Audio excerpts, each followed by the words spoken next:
Bună ziua, frumoșii mei! Bine ne revedem din nou, bine mă vedeți din nou, că eu nu vă văd pe voi, mi-aș dori să pot să vă văd așa, să fim în direct. Astăzi vom vorbi despre minunata lună plină în Berbec, care va avea loc pe data de 17 octombrie, pe gradul 24 mai exact. Luna plină din Berbec este o lună, hai să spunem așa, cu un aspect tensionat. Din nou vorbim despre axa relațiilor. După cum știți, eu de câte ori văd că se întâmplă tensiuni pe axa relațiilor, și când spun relații de tot felul, începând de la relația cu tine însuți până la relația cu frații, cu vecinii, cu familia, cu partenerul de viață, cu prietenii, cu șefii, cu colaboratorii, cu toată lumea, da? Cu cine ai tu o relație apropiată, să spunem așa. Moment de tensiune mare pe cer, pentru că această lună plină, aspectele, să spunem așa, acestei luni pline sunt unele tensionate, radicale. Uite ce frumos arată cerul în momentul de față și lipsesc aspecte, nu le-am pus pe toate, le-am făcut așa la mână, un pic strâm, nu are importanță, dar vreau să vedeți că avem practic două pătrate, da? Două pătrate care se formează în acest moment de lună plină. Unul dintre aceste pătrate, da, vreau să țineți cont că unul dintre aceste două pătrate care se formează între, cine e ăsta de aici? Ok, stați așa. Între Marte și Pluto. Ăsta de aici se va forma sau va rămâne, să zicem așa, 5 luni de acum înainte. 5 luni. Până în martie, cred, când va avea loc eclipsa de soare în Berbec. Așadar, până în martie 2025 vom avea unul dintre aceste pătrate active în totalitate, care îl are implicat pe Marte, îl are implicat pe Pluto și e complicată treaba. Sunt aspecte foarte radicale, tensionate, reactive. Ne face să reacționăm din impuls în loc să acționăm ce cere berbecul, reacționăm. Facem mult mai mult decât sau nu facem acțiunea cum ar trebui. Da? Reacționăm, știm ce înseamnă a reacționa. Da? Bun. Înainte, pentru că voi face o etalare în care vom răspunde la 3 întrebări, înainte să ajungem la a face acea etalare, vreau să rămâneți cu mine, să fiți informați, pentru că eu practic ce încerc să fac este să informez ce vor să ne spună aceste aspecte, dacă vreți, da? Ca să putem să fim în temă.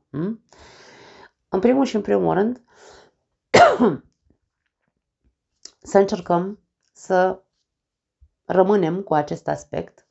Luna se află în Berbec, soarele se află în Balanță, sunt în opoziție, ceea ce face ca soarele din Balanță să lumineze această lună și de aia să se numească o lună, este o lună mai mare, pentru că e mai apropiată de Pământ, adică o superlună se spune.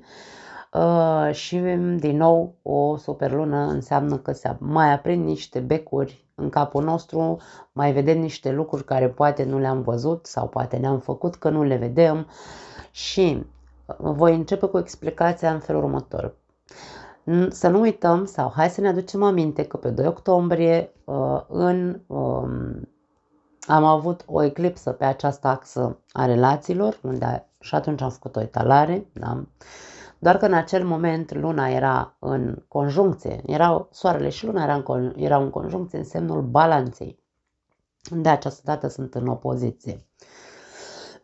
Acolo, la eclipsă, vorbeam despre un nou ciclu care începe în viața noastră în urma deciziilor pe care le vom lua atunci, pe care ar fi trebuit să le luăm atunci.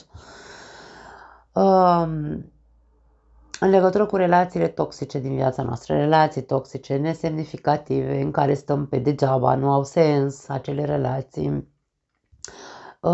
în legătură cu cine? Cu partenerii de viață, cu vecinii, cu ce am zis, da? Mai devreme. Tot ce înseamnă relații cu tine.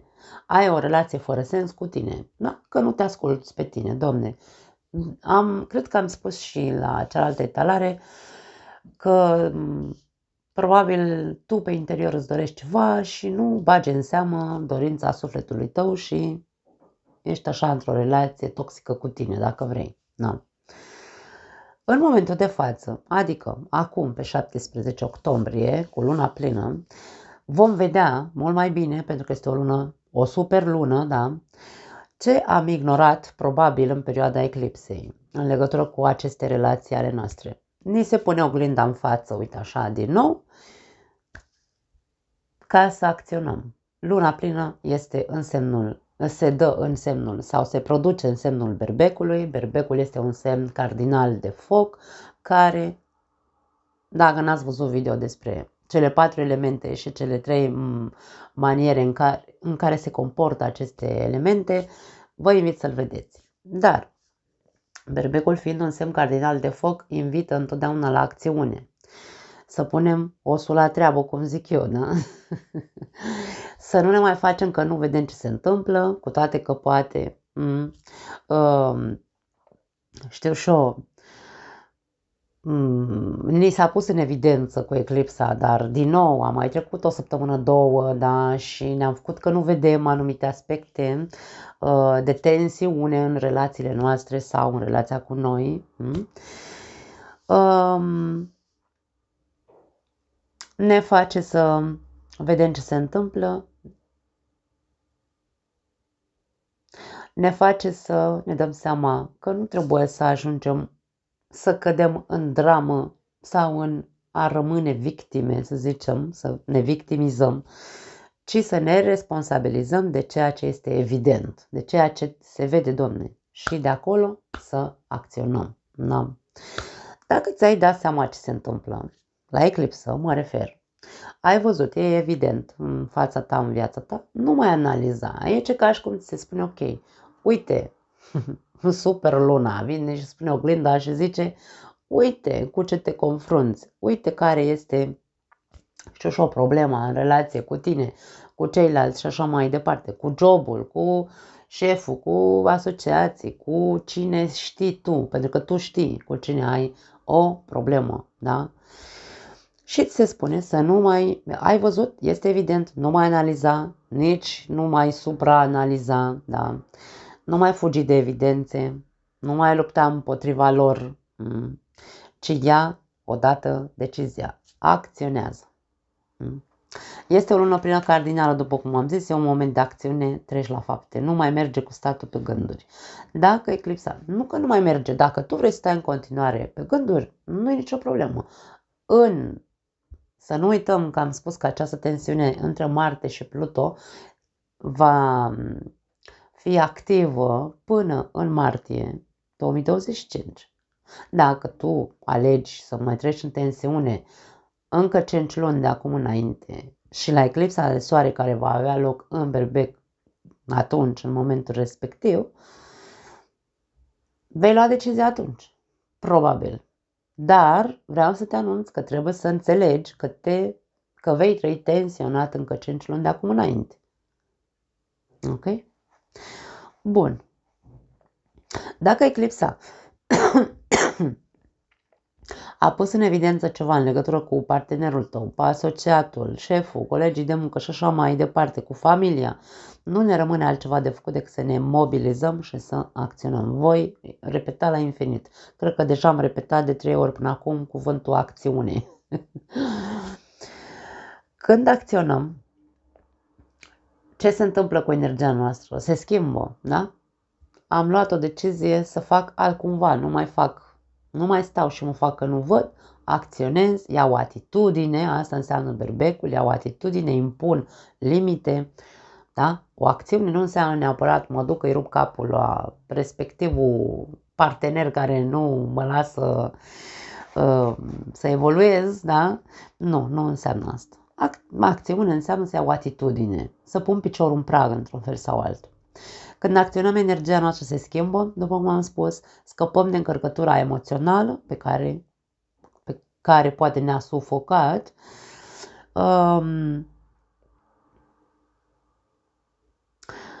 Ieșim din povestea patetică. Eu am numit-o patetică, mi-am luat notițe aici și am numit-o patetică. De ce? Între ghilimele, da?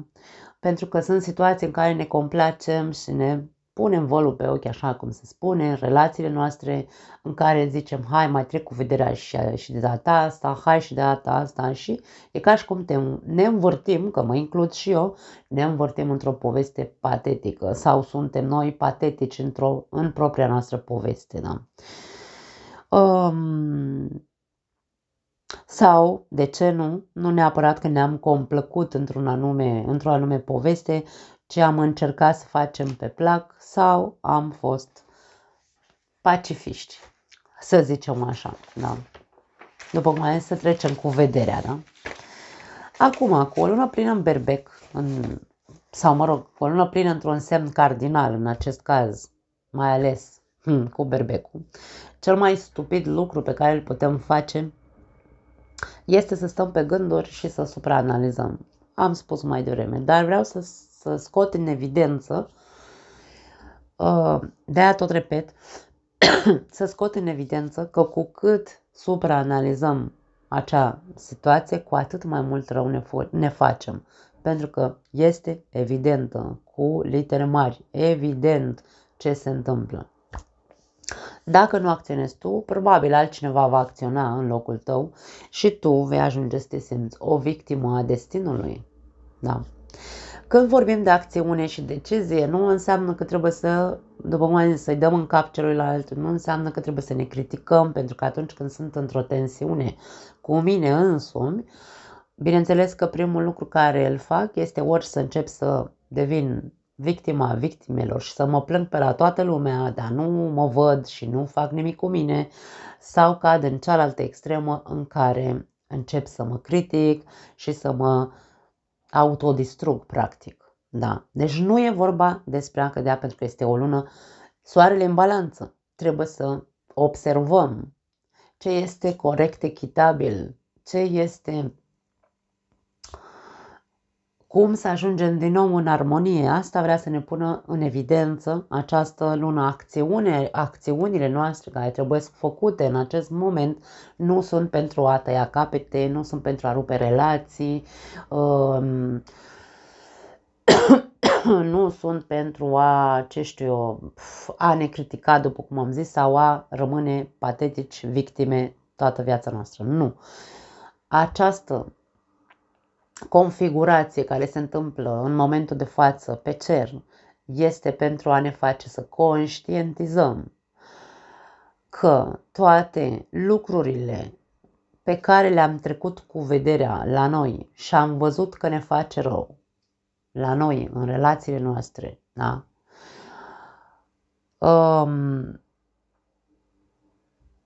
Acțiunile noastre au de văzut cu a deschide gura. În primul rând, a recunoaște față de noi care este problema, povestea în care ne desfășurăm, și în a acționa deschizând gura. Berbecul vorbește.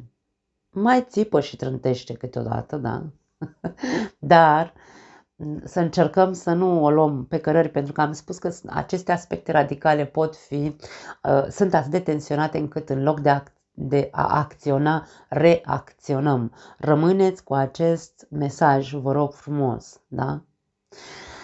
Bun, deci, am spus, nu înseamnă că trebuie să rupem relații sau să dăm în cap cuiva sau să ne criticăm, să ne autodistrugem. Înseamnă că trebuie să deschidem gura, să vorbim despre acele evidențe sau acele evenimente care se repetă, care s-au evidențiat în ultimii ani, pentru că nu avem cum altfel. Din 2023, da, hai să mergem în trecut din nou. Din 2023, când a avut loc prima eclipsă pe axa asta, berbec-balanță, toți am simțit că aici nu e vorba că afectează doar berbecul, doar balanța, doar racul sau doar capricornul. Nu, Nu vorbim doar de axa asta, de 4 zodii, nu. Ne afectează pe toți pentru că toți avem aceste elemente, aceste zodii, să le zicem așa, pe harta noastră natală, da? Toți avem energii vreau să zic, da? Așadar, toate acele situații care din 2023 până în momentul de față, 17 octombrie, 2 zile, 3 zile înainte, 2 zile, 3 zile după, se simt, da? Care se tot repetă, pentru că din 2023 și până în momentul de față am repetat lucruri care ne-au dus mereu și mereu în același punct în care noi n-am vrut să vedem sau ne-am făcut că nu vedem și așa mai departe ce am zis mai devreme, da? Acum, vedem. A vrut și eclipsa să ne arate. Am văzut, n-am văzut, mai avem o șansă să vedem acum, în momentul acestei luni pline, da? Deschidem gura, vorbim despre acele evidențe, despre acele probleme pe care le tot repetăm și dacă nu ai un feedback cu celălalt cu care tu ai o problemă, cum zic eu câteodată, n-ai cu cine, domne, că dacă n-ai cu cine, asta e, ce să mai.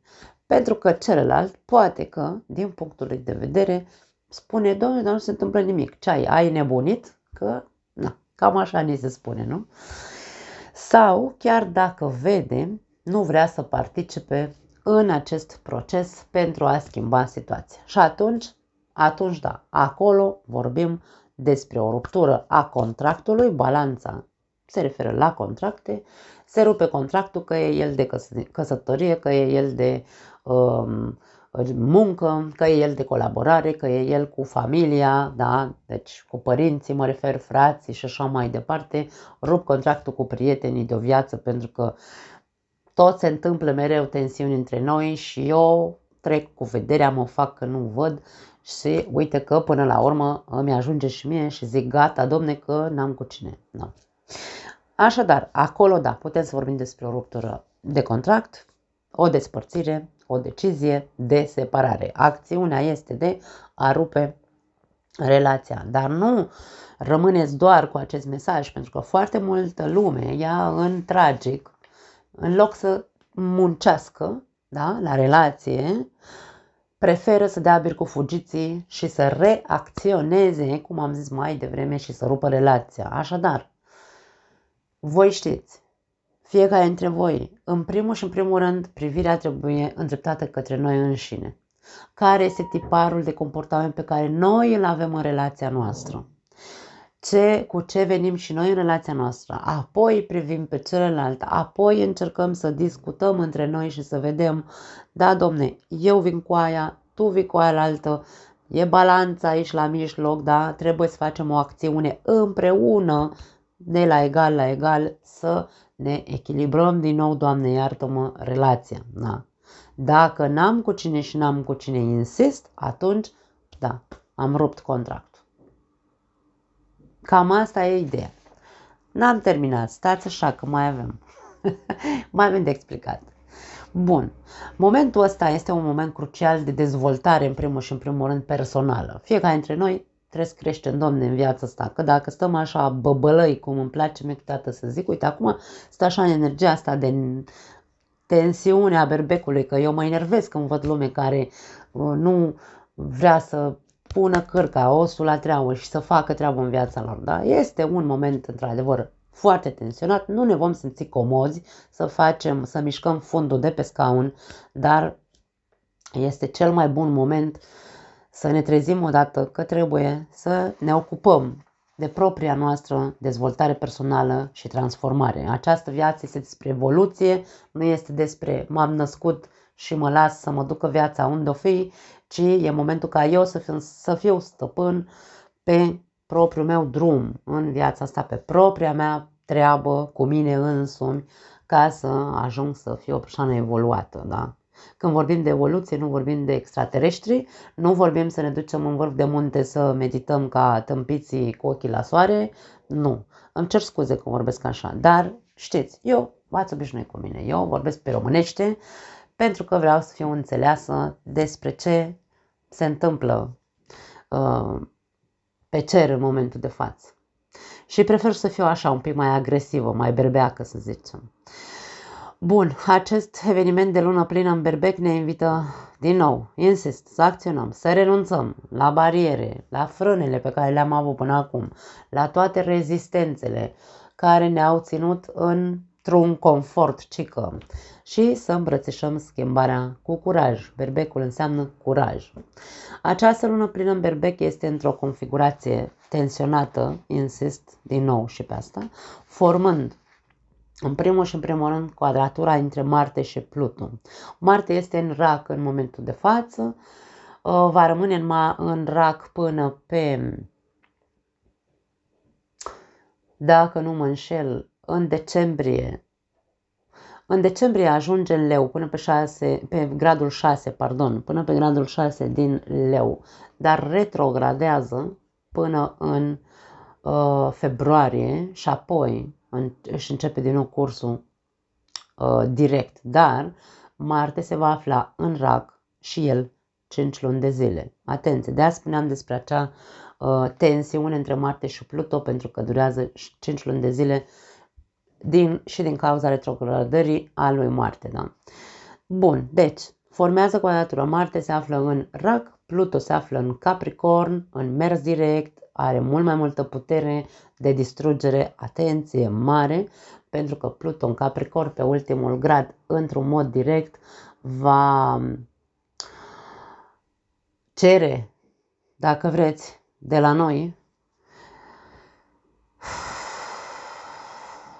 Sunt ultimile momente în care putem cu adevărat să facem curățenie. Pluto vrea să facă curat, să ne dezbere, cum spun eu așa, țărănește, pe românește, să ne dezbere de năravurile alea limitante pe care s-a chinuit 15 ani de zile, da? Să le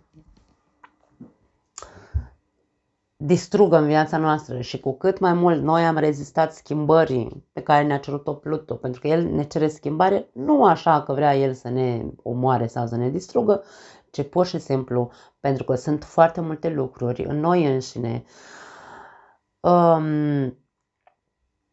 cu care ne-am obișnuit să trăim, cu care reacțiile noastre cu care ne-am obișnuit, tipare de comportament cu care ne-am obișnuit, dar care ne frânează în acea dezvoltare personală despre care vorbeam acum câteva minute. Da.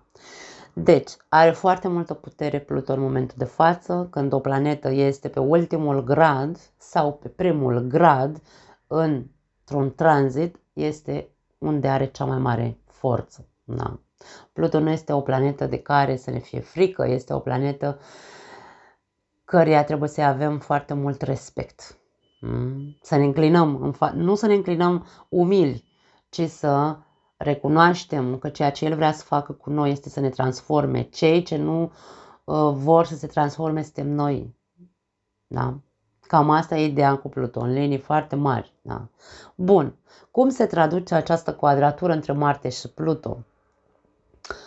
Se traduce în a ne lua în propriile noastre mâini hățurile destinului nostru, după cum am zis mai devreme. Tensiunile pe care probabil le vom simți ne fac să ne dăm seama că nu mai putem să rămânem blocați în analiză sau evaziune. Să rămânem așa ca și cum prefer să zic că nu se întâmplă ceva în viața mea decât să accept, da?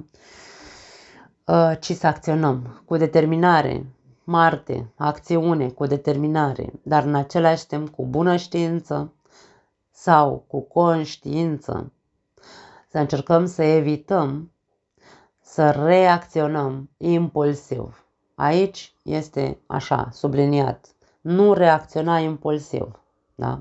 Pentru că e posibil să distrugi tu singur ceva ce nu ar trebui distrus.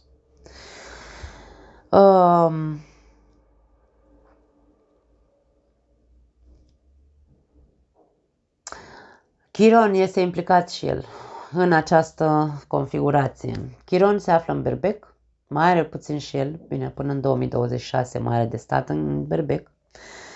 Este în conjuncție cu Luna care se află în Berbec. Într-un video pe care cred că l-am făcut, nu știu dacă la începutul anului, acum în 2024 sau la sfârșitul lui 2023,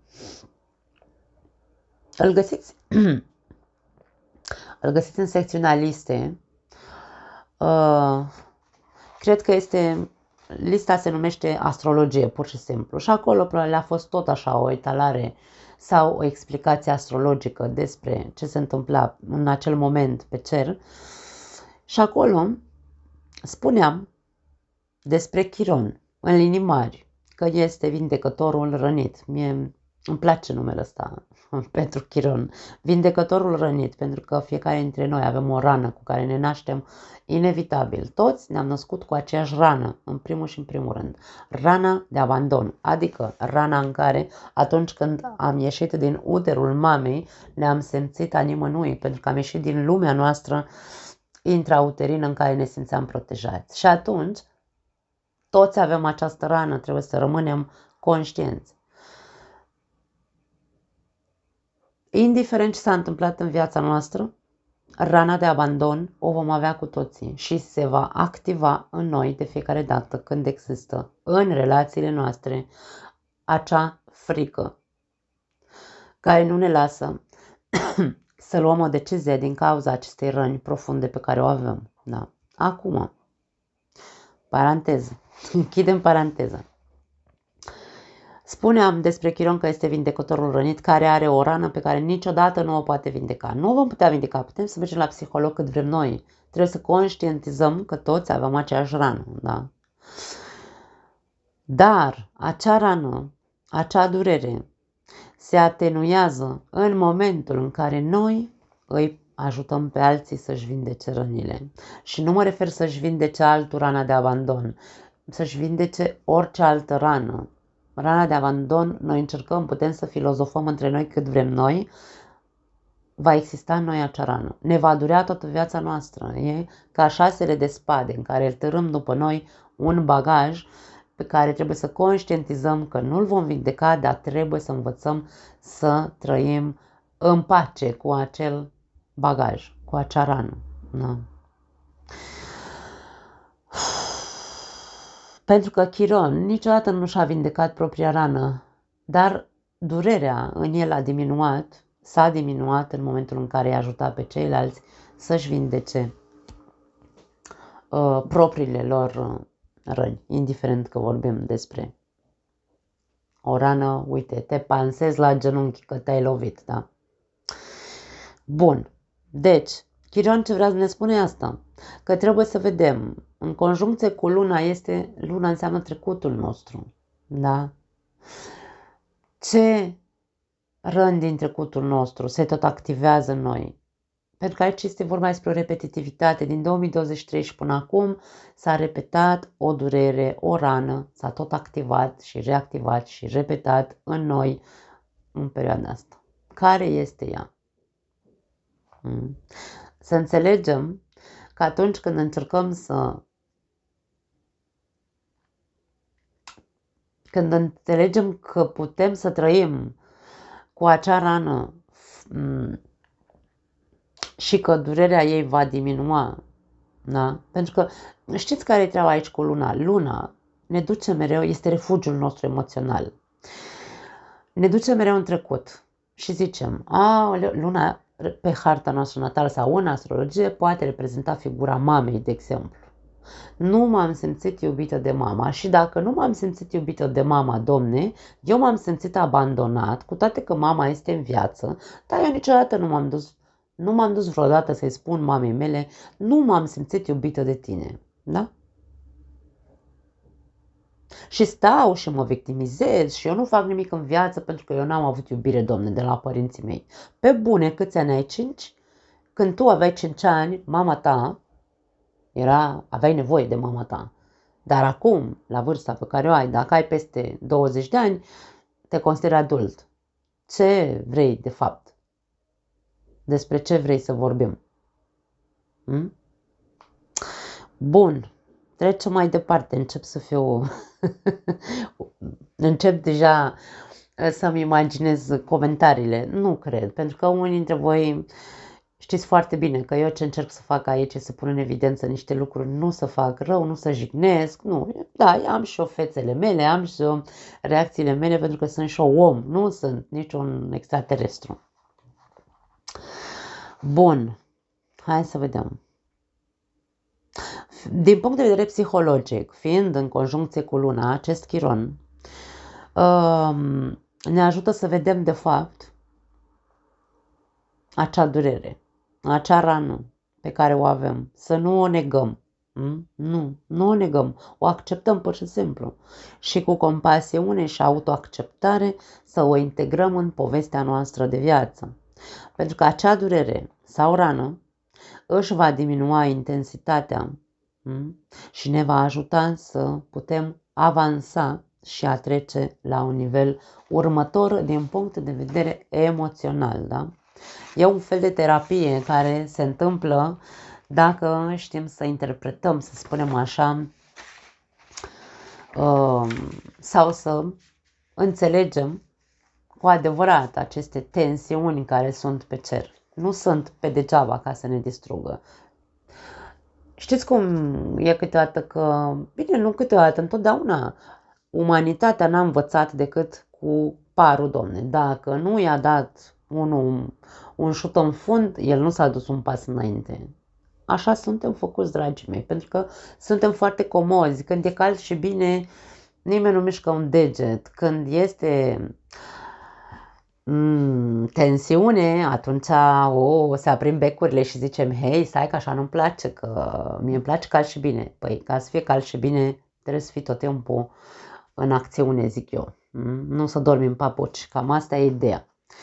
Nu să dormim, pardon, mă includ, că și eu le-am pe ale mele, niciun fel de problemă, nu sunt o sfântă nici de cum. Bun, în momentul de față, Jupiter este în retrogradare, se află în Gemeni, a intrat în retrogradare, cred că pe 9, acum, pe 9 octombrie, și va rămâne în retrogradare și el, atenție, cam tot pe acolo. Prin februarie abia iese din retrogradare. Avem timp la dispoziție. Vreau să fac o paranteză aici.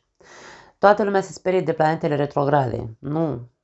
Cel mai bun lucru în această viață în care ni se poate întâmpla este ca o planetă să retrogradeze. De ce spun asta? Pentru că sunt momente de reflexie. Da?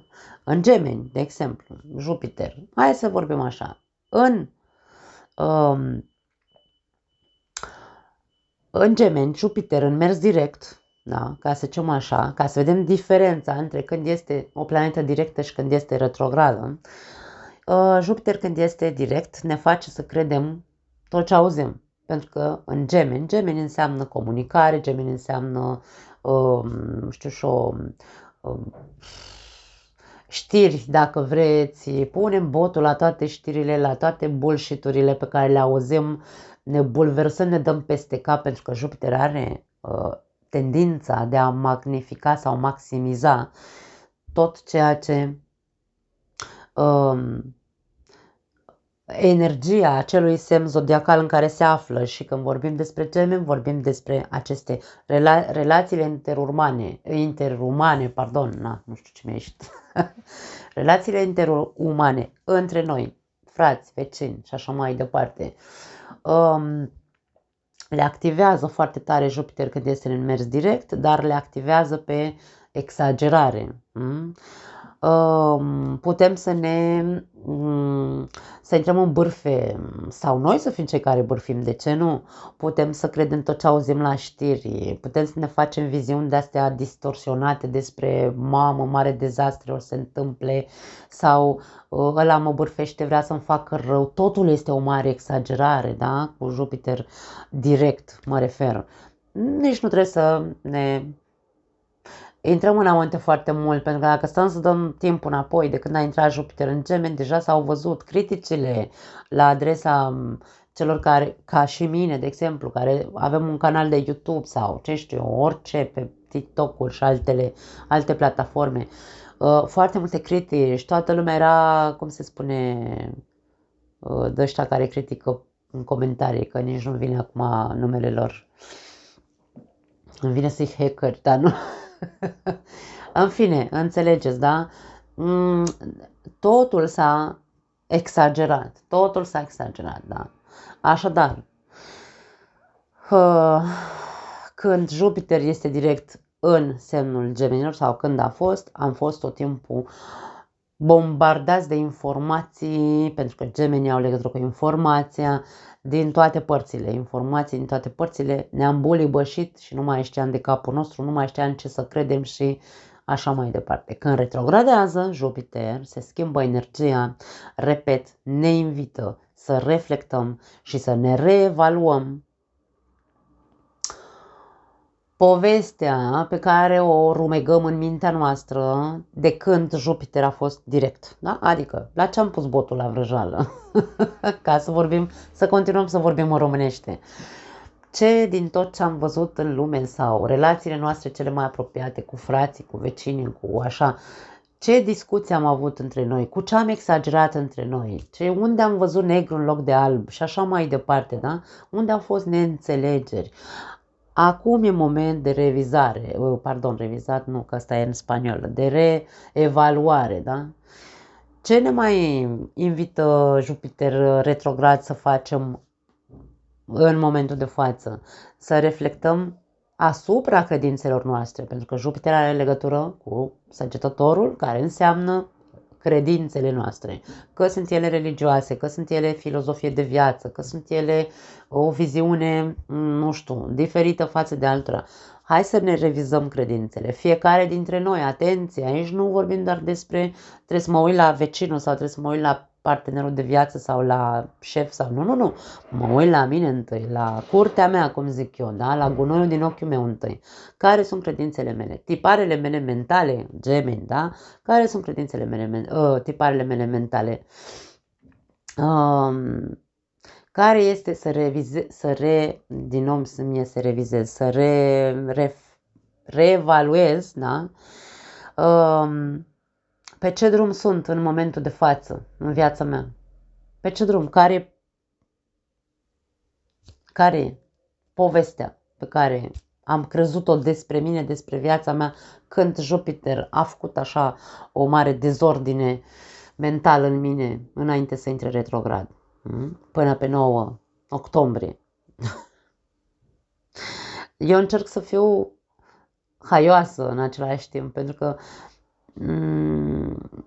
eu, în afară de faptul că iubesc foarte mult astrologia, o iubesc pentru că la nivel psihologic a fost ce m-a făcut pe mine să înțeleg cel mai mult decât psihologia. Da, eu am cunoștințe și despre psihologie, nu am facultate, dar am foarte multe cunoștințe și despre psihologie, dar astrologia mi-a arătat că e mult mai pune în evidență mult mai bine decât toată filozofia psihologiei, să zicem așa, da? Așadar, acest Jupiter retrograd ne face să ne întrebăm, suntem cu adevărat sinceri? Jupiter înseamnă sinceritate, da? Adevăr. Suntem cu adevărat sinceri cu noi înșine? Sau suntem într-o poveste, un scenariu fără sens? Cu Jupiter retrograd e un moment de reflexie, insist, de căutarea sensului poveștii actuale din viața noastră, pentru a putea înfrunta provocările din această poveste pe care o trăiesc. Toate poveștile au provocări, acum avem provocări, tensiuni, da? Pentru a înfrunta aceste provocări din povestea mea cu o atitudine pozitivă și constructivă, nu pentru a distruge. Da? E ca și cum Jupiter în momentul de față ne invită să recalculăm ca un GPS. Te-ai pierdut pe o stradă, domne, ai intrat într-un nucleu de stres pe care nu le cunoști sau chiar dacă le cunoști, nu mai vezi cum să ieși de acolo, din labirintul ăla. Și acum este ca și cum îi dai recalculare, da? A următoarei rute pe care tu ar trebui să o iei. Cam asta este ceea ce este un mare ajutor, pentru că Jupiter are un trigon, formează un trigon și un sextil cu soarele și cu luna și este un aspect foarte fluid. Acum, Să nu uităm, de fapt, un alt aspect. Am aici scris, da, un alt aspect al lui Jupiter cu acest aspect fluid, trigon și sextil. Poate unii dintre voi aveți cunoaștere despre astrologie sau cunoștințe astrologice. Și știți ce înseamnă un trigon, un sextil. Nu vreau să explic ce înseamnă. Ideea este că sunt niște aspecte fluide, nu sunt tensionate ca acele opoziții, quadraturi și așa mai departe. Dar vreau să fac o mare paranteză aici, pentru că de multe ori aspectele fluide de pe cer sau de pe harta noastră natală sunt aspecte pe care noi nu le profităm. Sunt aspecte care ne fac să dormim în papuci, cum zic eu, pentru că energia e subtilă, nu subtilă, ușoară, da? Nu provoacă nicio tensiune între planete și asta ne face să dormim pe noi și să nu facem treabă, da? Acum, aspectele astea fluide au nevoie de acțiune. Trebuie să înțelegem că nimic nu se schimbă dacă noi nu luăm atitudine, dacă noi nu profităm de acest minunat aspect fluid între Jupiter, care este retrograd, care în primul rând trebuie să înțelegem că trebuie să reflectăm asupra propriilor noastre gunoaie, credințe, limitări, tipare și așa mai departe. Și să acționăm cu o atitudine smerită, adică să știm să lăsăm capul în jos în momentul în care ne dăm seama, stai puțin că am văzut și eu gunoiul meu, am văzut și eu tiparul meu de comportament, că nu e întotdeauna proiectăm mult mai mult pe celălalt și îl vedem pe celălalt că e vinovat, îl vedem pe celălalt că a făcut cadrez, dar pe noi nu e... Avem scutul ego-ului și nu ne lasă să vedem că de fapt avem și noi o contribuție, da? Acum, eu nu spun doar voi uitați-vă la voi și partenerul vostru să doarmă în papuci. Nu, toți va trebui să facem aceeași muncă. Da? Bun. Așadar, atitudinea trebuie să fie smerită. Să avem credință că încet, în timp, nimic nu se face de pe o zi pe alta. În timp, acțiunile pe care eu le voi atitudinea pe care eu o voi avea diferită, perbecul diferită, acțiune diferită pe care eu o voi avea, în timp voi vedea rezultate în viața mea, în mine însă, dacă problema e la mine. Dar important e să acționăm, da? De-aia este o lună plină de acțiune, dragii mei. Bun, mai departe, ce mai avem? Pluto. Pluto este în Capricorn, după cum am zis, pe ultimul grad, este în mers direct. Pluto ne confruntă cu realitatea. Capricornul, într-un singur cuvânt sau hai să spunem una dintre energiile Capricornului este realismul sau realitatea. Domne, uite așa, uite poza aici, oglinda, cum am zis mai devreme, da? Realitatea cu structurile. Capricornul înseamnă structură. Structurile pe care le-am construit pe parcursul vieții. La noi înșine. Cum ne-am construit pe noi înșine? Fiecare cu structura lui. Fiecare cu mentalitatea lui. Fiecare cu, din nou, viziunea lui de viață. Fiecare cu, nu știu, fiecare cum ne-am construit, ca să rămânem aici, da? Trebuie să ne întrebăm, sunt solide cu adevărat acele structuri sau sunt instabile? Pentru că o structură înseamnă, nu știu, hai să zicem așa, ca și cum ar fi o masă, da? Are 4 picioare. Domne, e o structură. Mă urc pe ea, mă ține, nu cad. Da?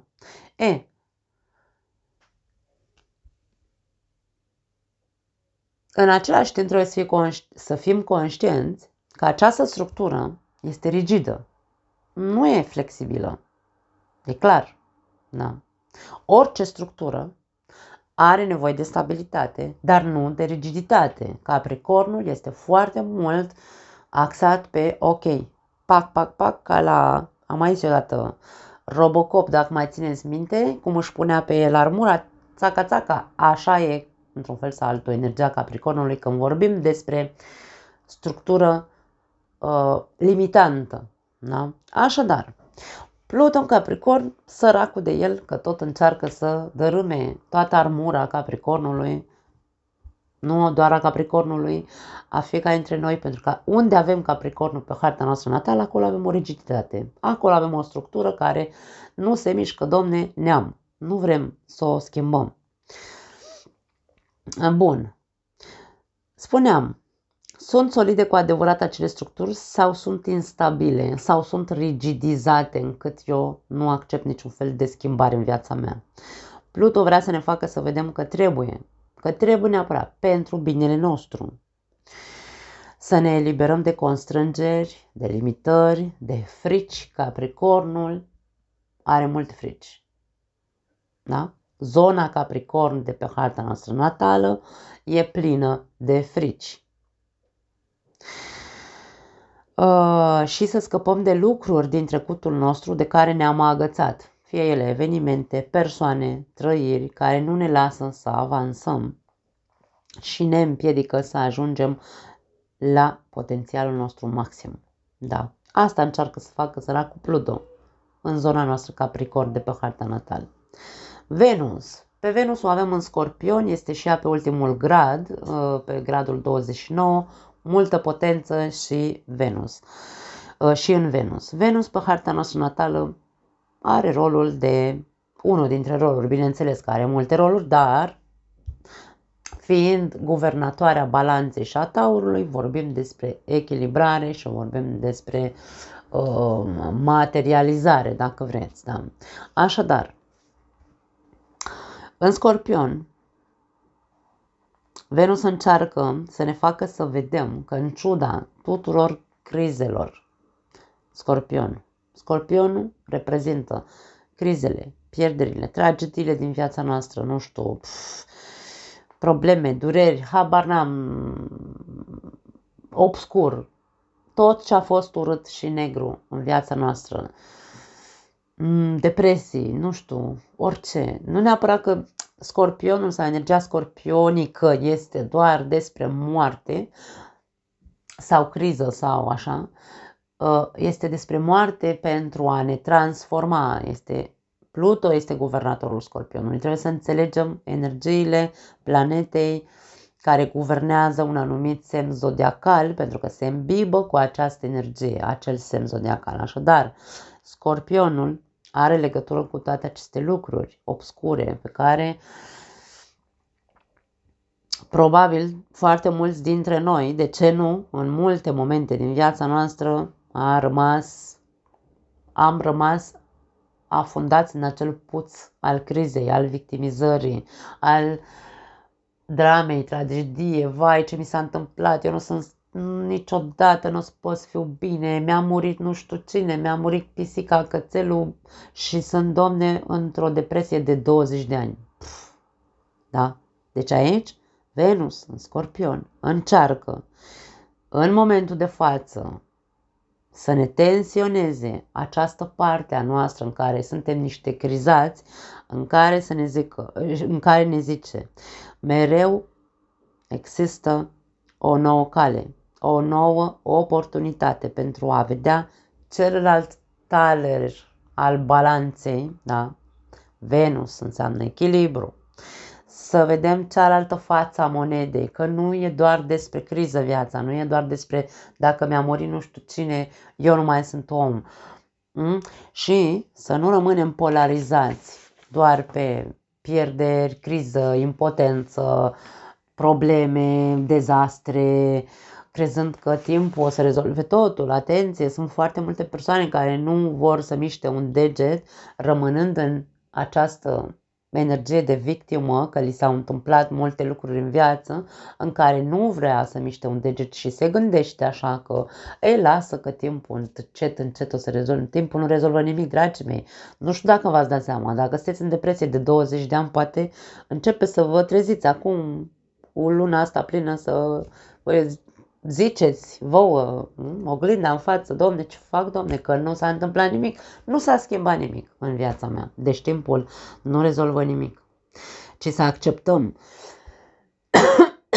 Ne face să ne trezim și să acceptăm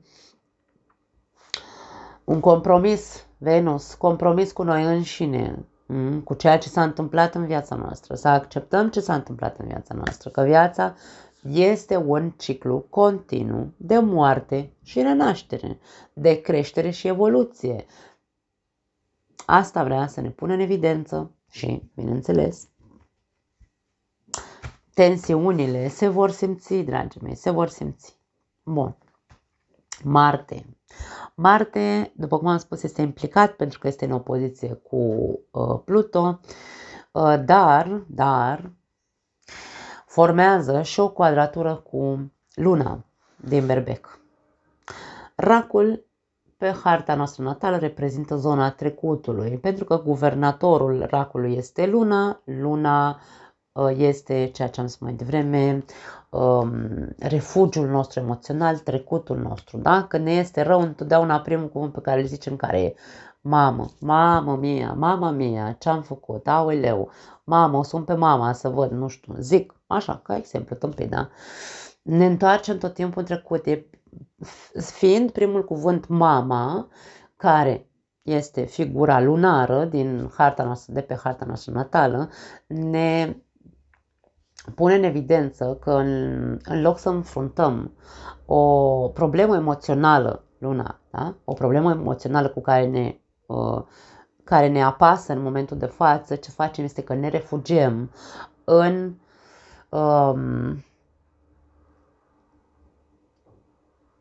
a ne comporta într-un mod infantil.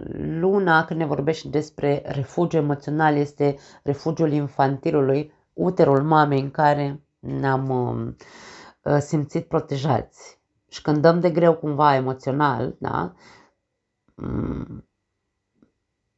ne reîntoarcem inconștient, atenție, sunt inconștiente, dar eu îmi doresc pe acest canal să fac videouri despre astrologie ca să vedeți dinamica inconștientului nostru. Voi încerca să fac mai des, să găsesc timp, pentru că vreau să mă corelez între astrologie și tarot, nu vreau să vă las nici cu retalări, dar trebuie să ne observăm această parte infantilă pe care o avem ca refugiu emoțional, comportament infantil, mai bine spus, ca protecție și refugiu emoțional. Da. Așadar, Marte în Rac, în quadratură cu Luna din Berbec, ne poate face să repetăm același tipar din trecut. Racul se referă la trecut, după cum am spus. Să repetăm tipare din trecut care nu au funcționat. Adică un comportament repetitiv care, domne, vedem, spun mereu roșu, hai să mai zic alb sau negru, da? Spun mereu roșu. Domne, văd că nu e roșu sau nu funcționează cu roșu, trebuie să zic cu verde. Da? Deci aici trebuie să ieșim din context un pic din repetitivitate.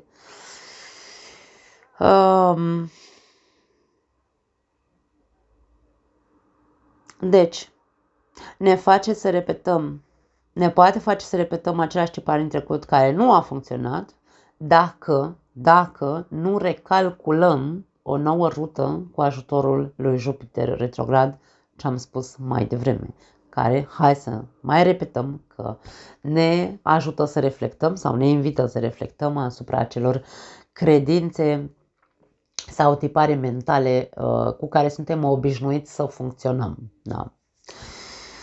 Comportamentele repetitive, Marte în Rac, acțiuni din trecut, acțiuni infantile sau comportamente infantile care nu au funcționat, repet, care păreau cele mai comode sau ușoare pentru noi, pentru că era zona noastră în care eram obișnuiți să, în funcție de tiparele pe care le-am avut, ne comportam într-un fel anume. Luna plină ne spune să nu mai insistăm să facem lucrurile la fel ca în trecut, să reconfigurăm, da? Pentru că aici e tensiune între Marte din Rac în quadratură, da? Cu Luna. Luna în Berbec sau cel puțin energia de Berbec se activează, da? Cu tranzitul Lunii în semnul Berbecului, se activează și aici când se aprinde becul și ne dăm seama sau trebuie, Doamne, să vedem odată că trebuie să reconfigurăm acele tipare și că nu mai putem să avem un comportament repetitiv ca în trecut, care oricum nu funcționa. Da? Și să deschidem alte căi, după cum am zis mai devreme. GPS-ul, reconfigurarea GPS-ului. Cam asta este ce am considerat cel mai important ca explicație astrologică, momente în care trebuie să avem grijă, să zicem așa, la aceste aspecte și să avem grijă să nu reacționăm, ci să punem mâna să acționăm, să facem treabă cu adevărat. În primul rând cu noi înșine și apoi să trecem la negocieri sau la treabă împreună cu ceilalți. Și unde n-ai cu cine, asta e. Da. Bun, vom avea 3 întrebări la care vom răspunde pentru fiecare zodie. În parte va fi o etalare scurtuță, nu vreau să merg foarte tare dacă e să iasă ceva, cine știe ce minunăție, poate că voi insista, dar vom răspunde scurt și la obiect. Prima întrebare se referă la ce se repetă constant în viața ta. Da? Ce are din viața ta, ce rațiune? Și a treia întrebare, cum să integrezi experiențele dureroase, acelea pe care vorbeam despre Venus și despre Chiron, cum să integrezi experiențele dureroase pentru a-ți construi un viitor mai bun. Da? Cam astea sunt întrebările. Așadar, dragi berbeci, începem cu voi. Să vedem care este lucrul sau evenimentul care se repetă constant în viața ta. Să vedem.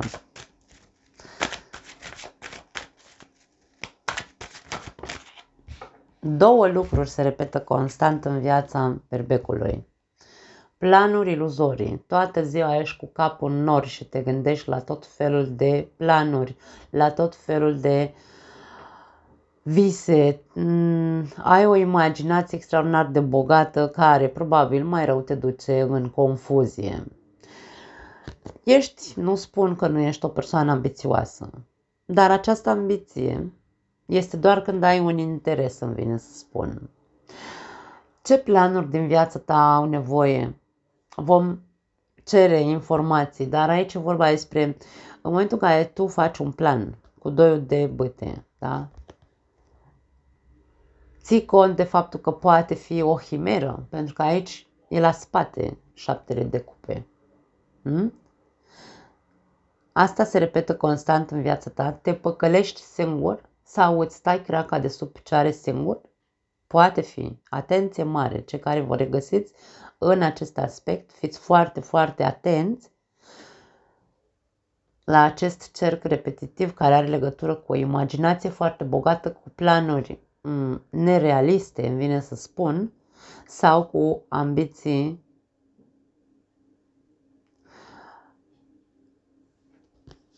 în care vă alimentați cu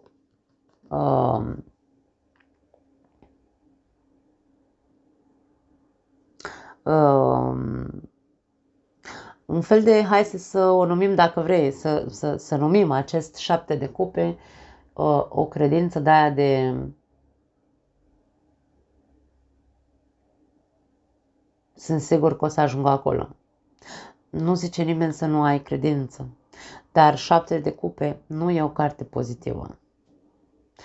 Alții dintre voi ar putea să fie vorba despre alegeri. Niciodată nu știți să faceți o alegere și aici se repetă constant. Ca și cum, Doamne, pun piciorul în prag odată, mă uit de unde vin, că vin, trăiesc o relație sau trăiesc mă alimentez cu acea himeră despre care vorbeam, o relație falsă, o relație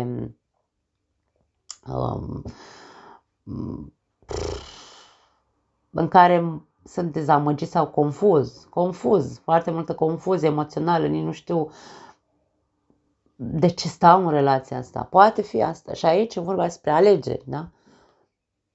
Repet un tipar în viața mea, într-un mod foarte constant, sau poate toată viața am făcut același lucru.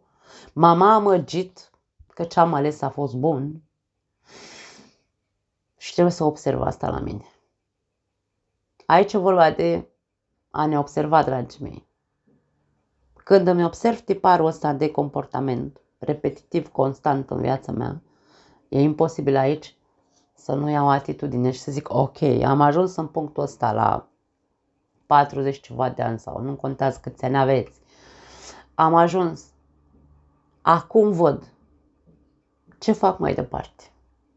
Care e atitudinea mea mai departe? Să las în urma mea acea bulă, da? Cu care m-am alimentat. Foarte tare. Ok, hai să vedem. Ce are din viața ta cere acțiune? Ce are cer acțiune? Să te pui în mișcare. Ce are din viața berbecului cer acțiune și mișcare? Sau mișcare, da? 3 de monede. Pentru unii dintre voi sunt colaborările. Pe plan material ar putea să fie, dar nu neapărat pe plan material. 3 de monede poate fi din punct de vedere material. Când vorbim despre o colaborare, poate fi vorba despre tine, da? Tu contribuie, colaborează cu tine, cu talentele tale. Ce ești în stare să faci cel mai bine aici? Pune-le în evidență. Ai nevoie de mișcare și acțiune din punct de vedere al vocației tale, dacă vrei, al căutării drumului tău în a-l implementa, adică nu mai sta să dormi în vise deșarte pe degeaba, da? Pentru că asta este ceea ce repeți și ceea ce ai nevoie este să treci la acțiune cu adevărat în care tu să construiești un drum care să aibă legătură cu această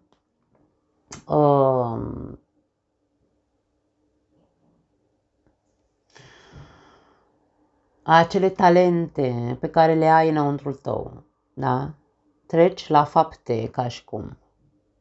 Nu doar rămâne în vise, ci fă. Pentru alții dintre voi poate fi din punct de vedere material pe planul ăsta de colaborări. Poate că ar trebui să înveți să lucrezi în echipă. Aici, unii dintre voi sunteți foarte individualiști, știm, berbecul este individualist, îi place să muncească singur, dar nu e pentru toată lumea. Există și berbeci care lucrează în firme, care au colegi de muncă și care probabil nu știu să lucreze în echipă, da? Și aici, această arie a vieții tale, în a colabora umăr la umăr lângă celălalt, este una dintre ariile care cer mișcare din punctul tău, din partea ta, pardon. Poate fi vorba și despre o echipă, a forma o echipă cu partenerul de viață. Dacă ne-am format o echipă, pentru că aici, poate eu am trăit aici în bula asta sau în bucla asta confuză în care constant am repetat o iluzie în mintea mea sau mi-am idealizat partenerul, de ce nu, sau am idealizat relația și după aia m-am desumflat, m-am dezamăgit singur, fiecare cu repetitivitatea lui în capul lui, dragii mei. Aici, dacă vorbim despre iubire și tu știi că ai un partener cu care ai cu cine să construiești, aici e vorba de hai să formăm echipa aia în care unde doi puterea crește și să tragem, Domne, în același sens la căruța asta care se numește relație. Da? Cam asta este ceea ce ne spune această carte. Hai să vedem ultima întrebare. Cum să integrezi experiențele dureroase prin care ai trecut pentru a-ți construi un viitor mai bun?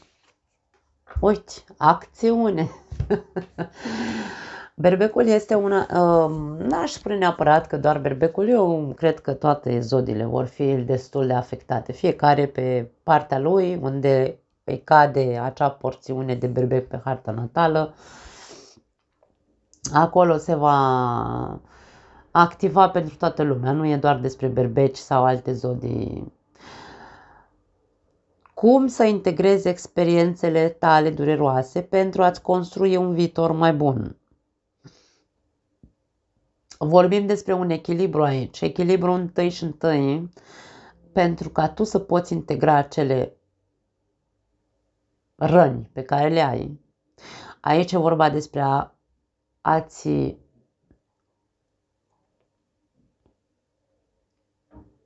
înțelege psihologia, îmi vine să zic. Pentru că această carte ne arată o persoană luptătoare care se urcă în caleașca asta, conduce această caleașcă, acești doi cai, îi conduce fără hățuri, el nu are hățuri, el îi conduce mental, vedeți, da?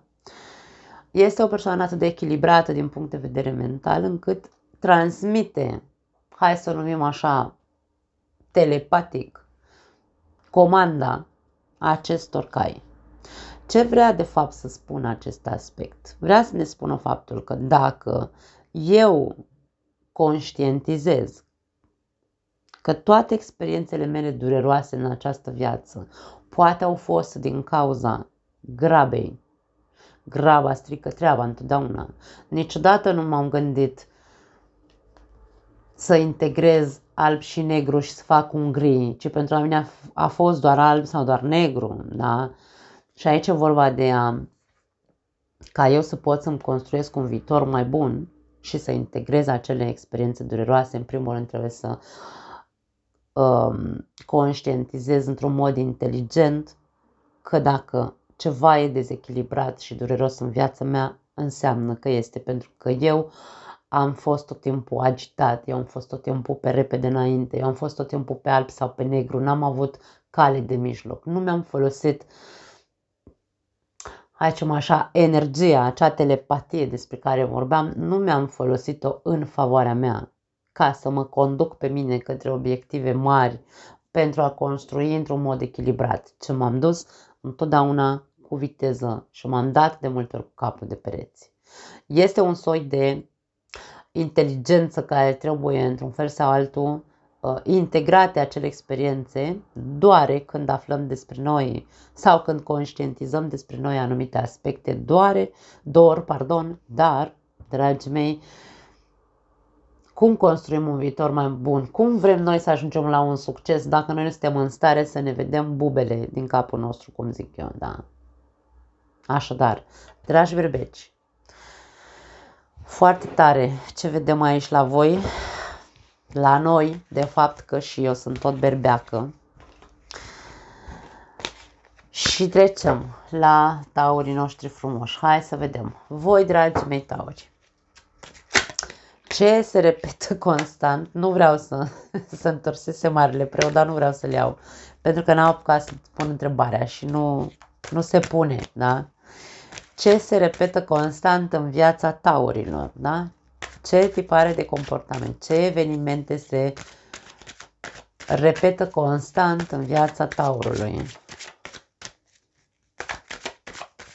Mai ales din 2023, de la prima eclipsă. Că acum nu vrea să mai sară. Ce se repetă constant în viața ta? Uite ce se repetă: tristețe, lacrimi, jale, dezamăgire. Nu mai vezi, Domne, luminița de la capătul tunelului. Ți s-au unecat toate corăbile aici în cenciu de cupe.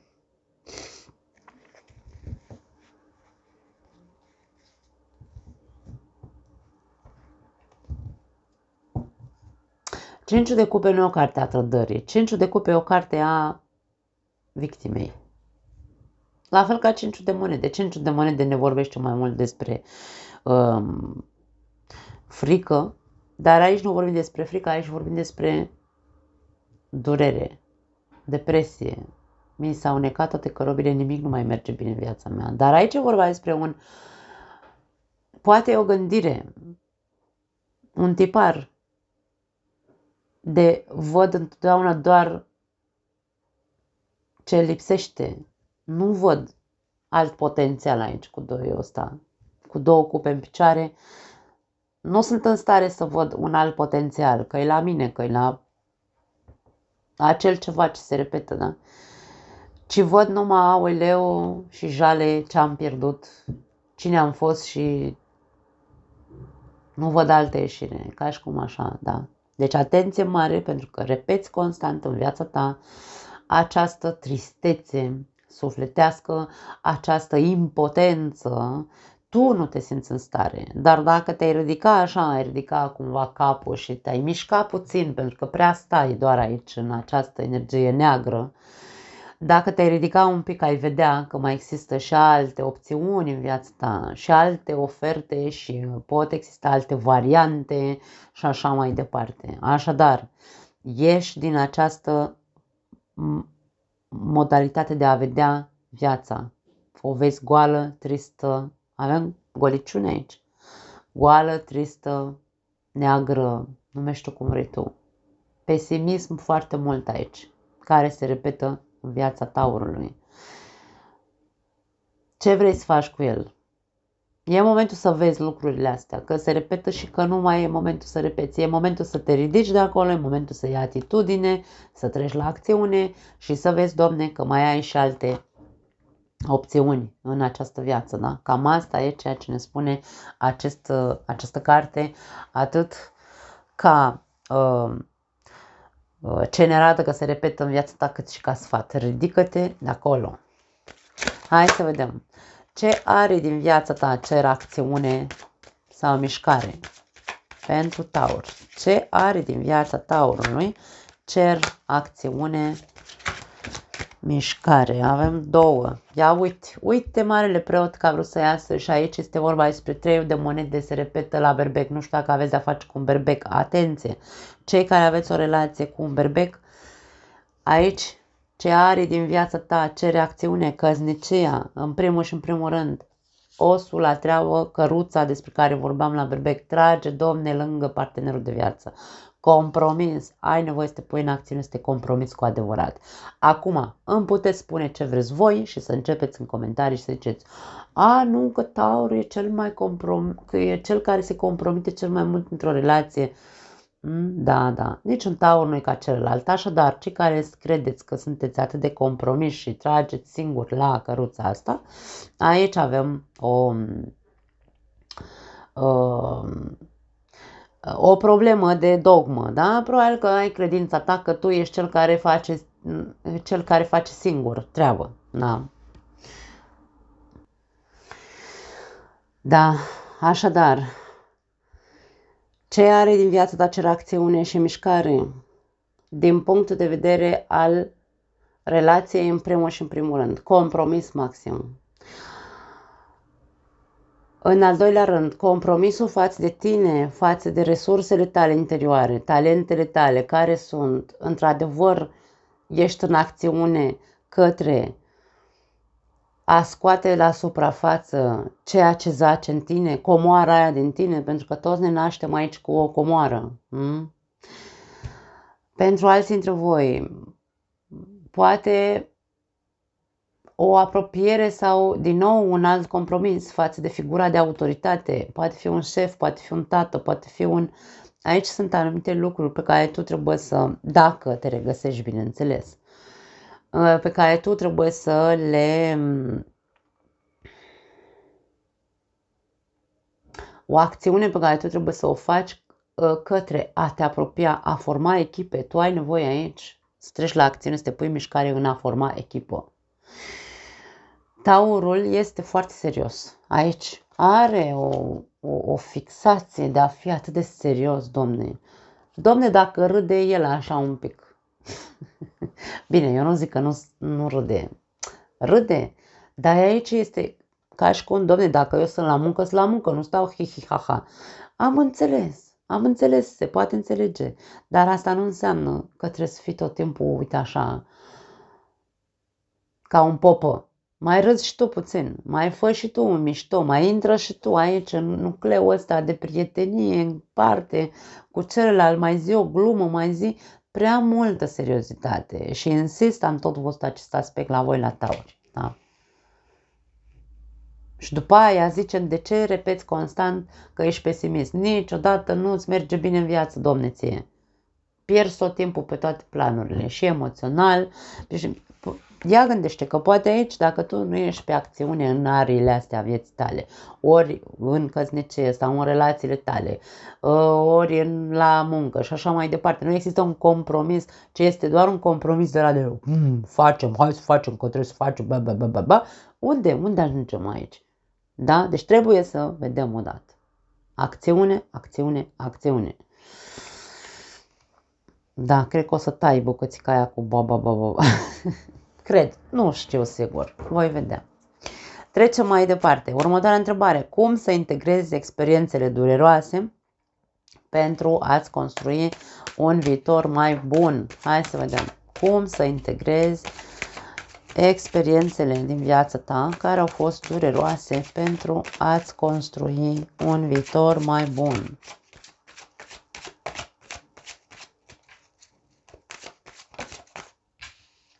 Din nou două cărți. Experiențele dureroase, uite că au ieșit aici pentru a-ți construi un viitor mai bun. Pentru a integra experiențele dureroase, la fel cum am vorbit în introducere, când vorbeam despre Chiron, dragii mei, ce s-a întâmplat în viața noastră s-a întâmplat, nu avem nicio șansă să rezolvăm decât să conștientizăm că bagajul pe care îl avem este acela care este, dar să încercăm să trăim din ce în ce, să trăim cât mai în pace posibil cu acele probleme sau experiențe dureroase, da? Adică să lăsăm odată pentru totdeauna tragediile în urma noastră și să avansăm către lumină, da? Către liniște, către ape limpezi, să ne liniștim odată.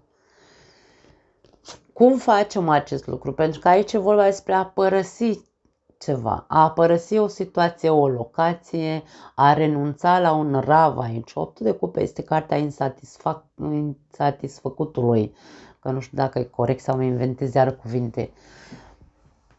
Constant sunt nesatisfăcut, da? Constant sunt trist aici. Constant sunt pesimist. Eu nu dau seama de tiparele mele. Sunt în constant, e ca și cum aici pentru mine e zona de confort. Conștientizez toate acel drum sau traseul vieții mele, da? N-a fost ușor, domne, nici al tău, nici al meu, nici al nimănui. N-a fost ușor. Asta ce înseamnă? Că trebuie cumva așa să stau în continuare, să simt durerea, să fiu din ce în ce mai negru pe dinăuntru, da? Să fiu din ce în ce mai gol din punct de vedere emoțional. Ce viitor pot să-mi construiesc când eu aici rămân în această constantă, să spunem, insatisfacție și agitație și tristețe? Nu mă rămâne altceva decât aici. Sfatul acestor cărți este ca să integrezi acele experiențe dureroase, este momentul să le părăsești. E momentul să zici, ok, am trăit ce am trăit, punct. De acum încolo ce fac? Mă iau și plec. Mă duc către lumină, domne. Mă duc să mă trezesc odată pentru totdeauna că trebuie să fac o muncă cu mine. Că în viața asta există și lumină, nu înseamnă că din punctul meu de vedere totul e doar negru și trist și pesimist și gol și habar n-am, obscur. Mai există și lumină. Și lumină. Există și altceva. Aici este foarte pe a doua întrebare, cu ce arii din viața ta cer acțiune, dogmele, mare atenție la fixație, fixisme, dogme. Ce ai văzut în familia ta? Ce ai văzut în familia ta? Și repeți aici. Mare atenție. Dar aici e multă dogmă și multă rigiditate. Marele preot nu este deloc flexibil. Deloc. Căutați-vă inflexibilitățile și treceți la acțiune cu voi înși-vă, da? Așadar, pentru a-ți construi un viitor mai bun, e momentul să ieși din zona de confort care pentru tine înseamnă tristețe, zbuciumeală, traume, habar n-am, și du-te către a simți din nou. 8 de cupe se îndreaptă către 9 de cupe. Ca tu să poți să-ți construiești un viitor liniștit și mai bun, aici e vorba de a te îndrepta către acea lumină, acea emoționalitate pură, dorințele mele, dorințele inimii mele care sunt, pentru că eu, tiparul meu de comportament pe care îl repet este unul de n-am, domne, niciodată n-am ce-mi doresc, da? Du-te în căutarea acelui ceva ce-ți dorești, nu sta aici să plângi că n-ai, fă ceva, da? Despre asta e vorba. De-aia zic că foarte multă rigiditate, idei fixe, atenție mare, idei care poate să fie legate, în care tu să zici, eu n-am, domne, niciun talent, eu nu sunt în stare de nimic, nu știu să fiu, habar n-am, nu știu cum să ies de acolo, din zona mea de confort. Caută 3 de monede este o carte a căutării. Caută ajutor, du-te la terapie, de ce nu? Ai un ghid lângă tine, cere sfaturi, consultă-te, că de aia se numește o carte de colaborare. Consultă-te cu cei care te pot ajuta cu adevărat să te pui în acțiune, da? Mamă, urât aici cea la tauri. Da, dragi tauri, vă iubesc, eu vă iubesc, na, am și un taur pe care îl iubesc. Hai să vedem. Gemenii mei frumoși, hai să amestecăm bine cărțile, să nu rămână nimic lipit și să vedem. Prima întrebare. Ce se repetă constant în viața gemenilor? Ce se repetă constant în viața gemenilor?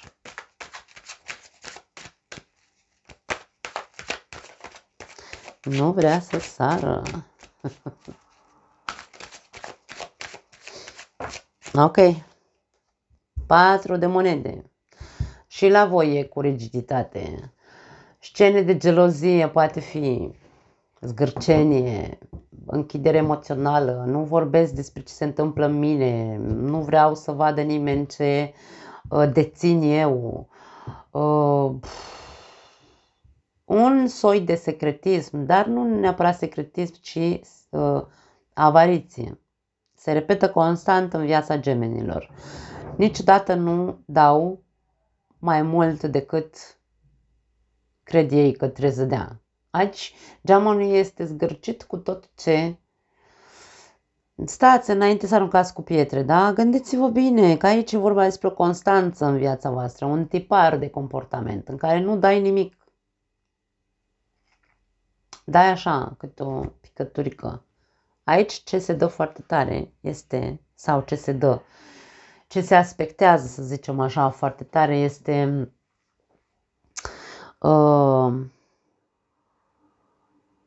Dacă eu vreau să dau drumul, îți dau drumul, dacă nu, nu. Dacă eu vreau să-ți ofer, îți ofer, dacă nu, nu. Asta este avariția din acest 4 de monede. Pentru că această persoană consideră că ceea ce deține în interiorul lui este tezaurul lui. Bogăția lui e cea mai de preț. Așadar, ceea ce tu consideri că ai mai de preț în tine, constant în viața ta ești un zgârcit cu acel ceva. Că e vorba despre bani sau despre a fi, știu și eu, generos cu partenerul de viață sau iubitor sau atent în ce sens? Atent la detalii. Mă duc, îi mai cumpăr o floare, o mai invit undeva sau, mă rog, și femeile, da, de ce nu? Deci aici vorba despre o avariție. Constant în viața gemenilor există acea repetitivitate sau tipar de zgârcit. Nu ți-ar da, Doamne, Doamne. Nu aruncați cu pietre. Observați-vă. Dacă tu ești o persoană generoasă, Aici este vorba despre acumulare. Ce se repetă cel mai mult și cel mai mult în viața ta este că simți nevoia să acumulezi din ce în ce mai mult. De aia se numește cartea avarului, da? Ăsta stă cu fundul pe pe un cufăr. Și nu ia încă portmonezile astea în cufăr, le ține așa la piept, mamă, mai vreau mai mult și mai mult și mai mult. Mai ai nevoie de mai mult decât ai? Aici e ca și cum te întreabă. Întreabă-te, ai nevoie de această, hai să o numim așa, nevoie? Ai nevoie de nevoia de acumulare? Sau ce-ar fi să încerci să deschizi pumnul un pic și să vezi ce se poate schimba în viața ta? Deschide pumnul, fii mai generos, fii mai atent cu celălalt, fii mai atent la nevoile celuilalt.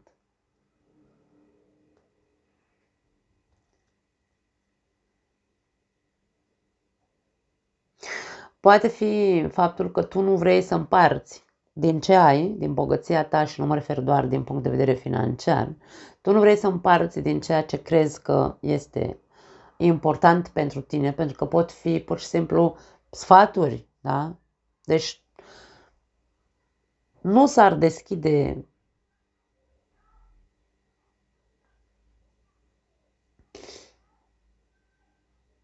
să spună, Domne, ceva. Poate aici este refuz total în a participa la a discuta problemele pe care le ai în viața ta și în loc să participi, aici te închizi, pentru că e ca și cum nu vreau, Domne, să spun ce semn. Nu vreau să particip. Și poate fi asta, avariția, da? Emoțional sau comunicațională, numește-o cum vrei tu. Deci, asta se repetă constant în viața ta. Ia aminte și fă ceva. Dacă vorbim despre scene de gelozie, atenție, pentru că am zis că 4 de monede este o carte a controlului, da? Ori tu ești un controlator, ori ai de-a face cu un controlator și tu stai în acest cerc vicios care se numește obsesie și gelozie și așa mai departe. Mare atenție! Voi știți dacă se repetă acest aspect, da? Ca să fim... Dă drumul obsesiilor, dă drumul geloziei. Nu mai sta în relații cu cine încearcă să te controleze. Nu mai încerca să controlezi. Lasă omul liber. Da? Cu cât încercăm să controlăm mai mult, cu atât e mai... devenim mai rigizi. Și nimic nu are cum să se miște în viața noastră. Hai să vedem. Întrebarea a doua. Întrebarea a doua. A doua întrebare era corect. Ce arii din viața ta cer acțiune? Hai să vedem. Ce arii din viața geamanului cer acțiune? Uite. Eu aș spune toate ariile, pentru că această carte înglobează, hai să zicem așa, și bun și rău.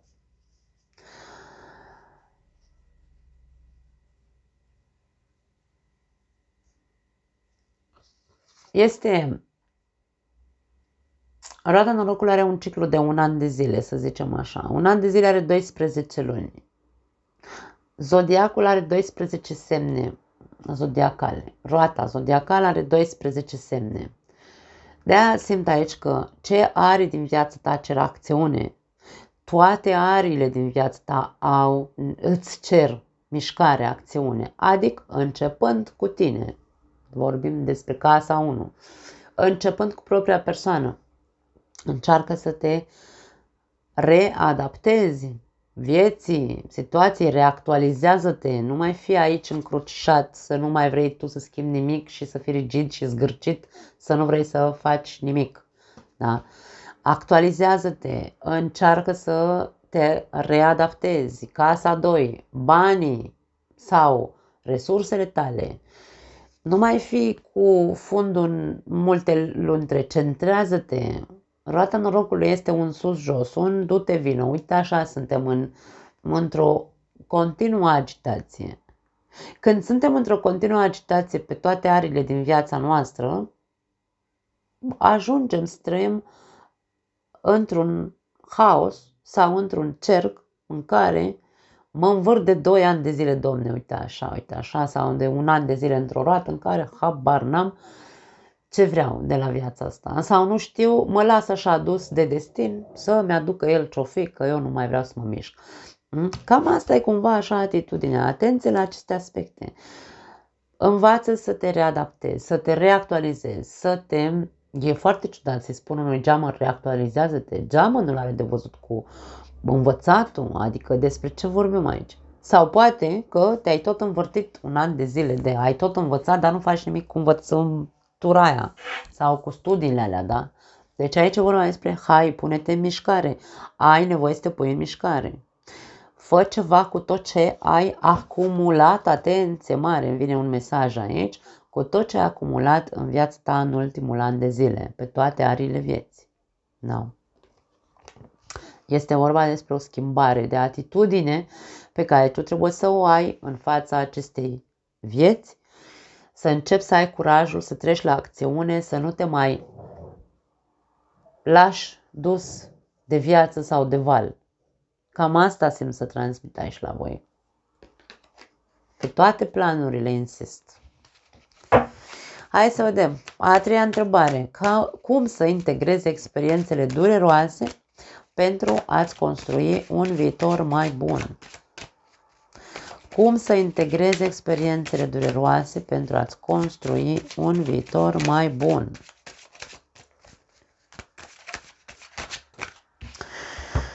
Două cărți, ambiție și picioare pe pământ, capul bine mobilat. Asta îmi vine să zic în principiu. Cum să integrezi experiențele dureroase? Privindu-le așa, privește realitatea și vezi de unde vin acele experiențe dureroase. Din cauza că tu n-ai fost așa o persoană realistă, ai fost tot timpul cu privirea către viitor.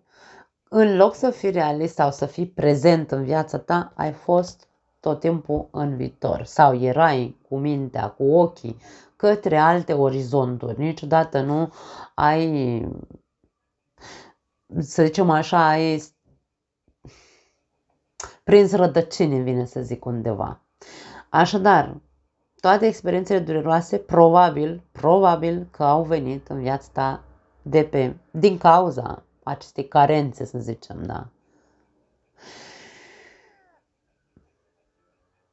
Le integrăm fiind hotărâți și fiind realiști.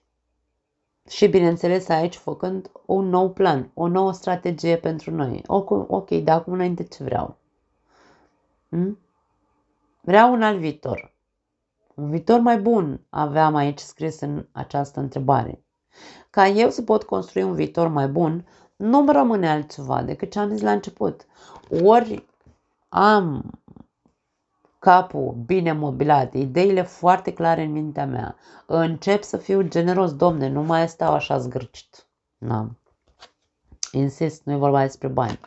Încep să fiu persoana care vrea să construiască, încep să fiu cu picioarele pe pământ, nu mai stau doar cu ochii în zare, în așteptare să văd pică-pară mălăiață. Mă pun aici și fac.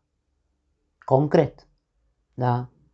Deci, dacă vrei un viitor mai bun, învață de unde vin, experiențele tale dureroase și de acolo începe să te pui pe picioare și să pui mâna să te vii serios ca să poți construi acel viitor. Viitor cu baze solide aici. Dragi gemeni, interesant. Hai să vedem. Trecem la racii noștri frumoși.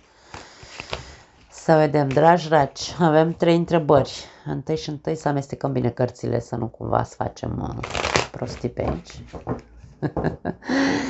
Și avem prima întrebare pentru voi. Ce se repetă constant în viața ta? Ce eveniment, tipar de comportament?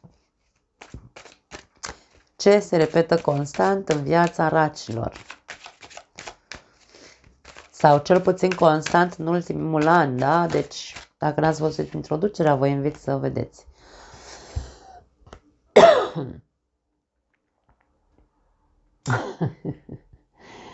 Mare atenție, Asul de Spade, dragii mei. Asul de Spade este o carte pozitivă, dar are o fațetă foarte negativă. Asul de Spade e ca și cum ai fi un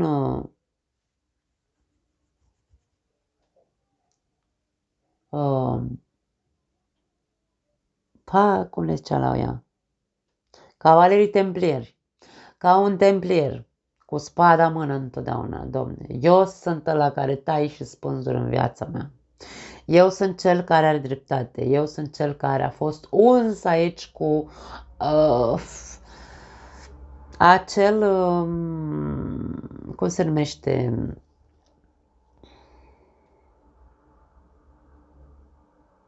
mir, dacă vreți, divin. Pentru că Ashi, întotdeauna aici în acest set de cărți nu este reprezentat, dar în alte seturi de cărți, în poza cu asul întotdeauna avem o mână divină care vine și ne dă acel as, care o fi el. Da. E ca și cum tu ai fost uns cu adevărul adevărat. Doar tu ești singurul care are dreptate. Și aici e o mare problemă când credem că suntem singurii care avem rezolvarea problemelor, care avem dreptate, pentru că putem să facem foarte mult rău fiind atât de încrucișați ca acel templier despre care vorbeam la început, pentru că înseamnă las victime în jurul meu. Tai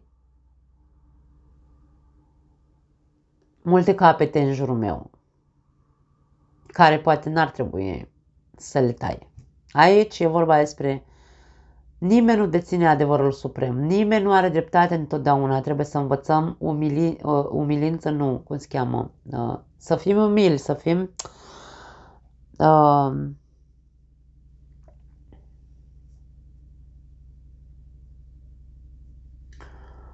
smeriți. Nu înțeleg de ce nu mi este cuvântul ăsta smerit. Să fim smeriți în momentul în care vedem că și alții au dreptatea lor, au adevărul lor, au dreptul în primul rând. Nu ești singurul tu care ai dreptul să spui acel mare adevăr sau să o ții sus și tare cu adevărul tău. Nu. Degeaba susții, degeaba repeți constant. Eu sunt cea mai sinceră persoană. Hei, hai, lasă, mai uite-te puțin mai tare la tine. Da? Eu știu că poate că această etalare va ieși dureroasă pentru toate zodiile, nu zic că nu, dar pentru că eclipsa de soare ce vrea să ne scoate în evidență este, Doamne, deschide o dată ochii, că nu e doar așa cum zici tu, mai există și alte adevăruri, alte opțiuni. Cam asta este ceea ce vrea să ne spună, că tu repeți constant, da? În viața ta. Asul de spade sau acest adevăr îl putem folosi atât prin a face bine cât și prin a face rău. Asul de spade, când îl avem în mâna noastră, în puterea noastră ca energie și îl folosim într-un mod negativ, este atunci când tăiem și spânzurăm în jurul nostru fără să ținem cont că lăsăm victime. Când îl folosim într-un mod pozitiv, să zicem așa, rezolvăm situații. Da?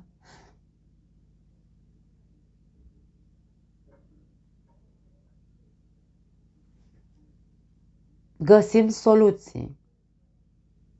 Ne vin idei geniale. Pentru că suntem conectați pe parte pozitivă cu asul de spade. Da.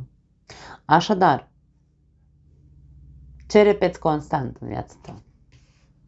Ești un cavaler templar sau cum era? Templar era? Da. Templar. Cam asta e. Hai să vedem a doua întrebare. Ce are din viața ta cer acțiune, mișcare? Ce are din viața ta cer acțiune? 4 de monede. Aș spune că în primul și în primul rând aria emoțională. Pentru că tu ești un semn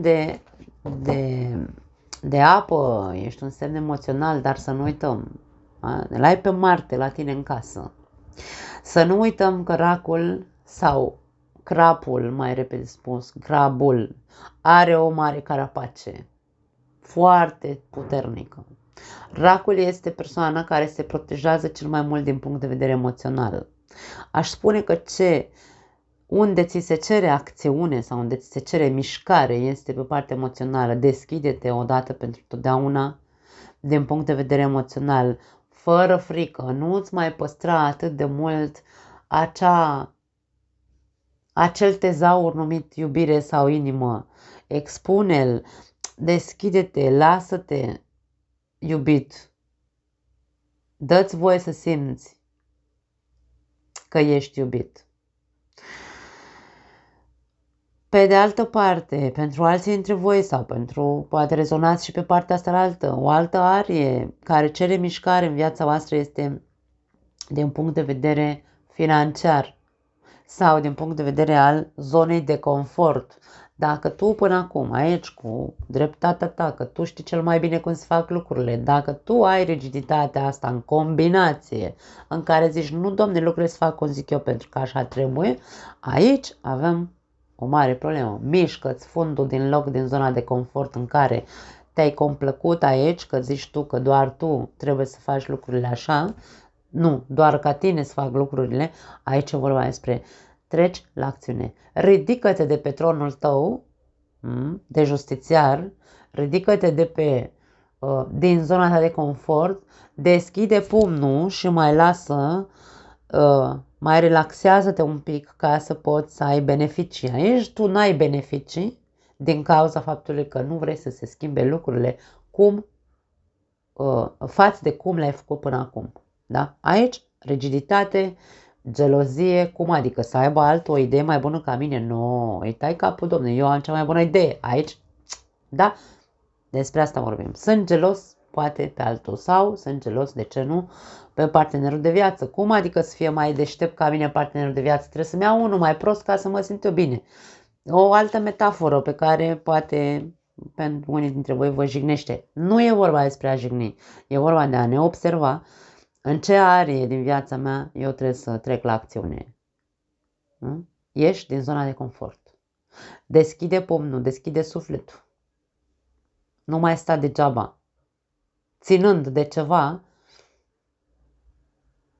ce pur și simplu nu-ți conferă decât un statut poate sau un nume.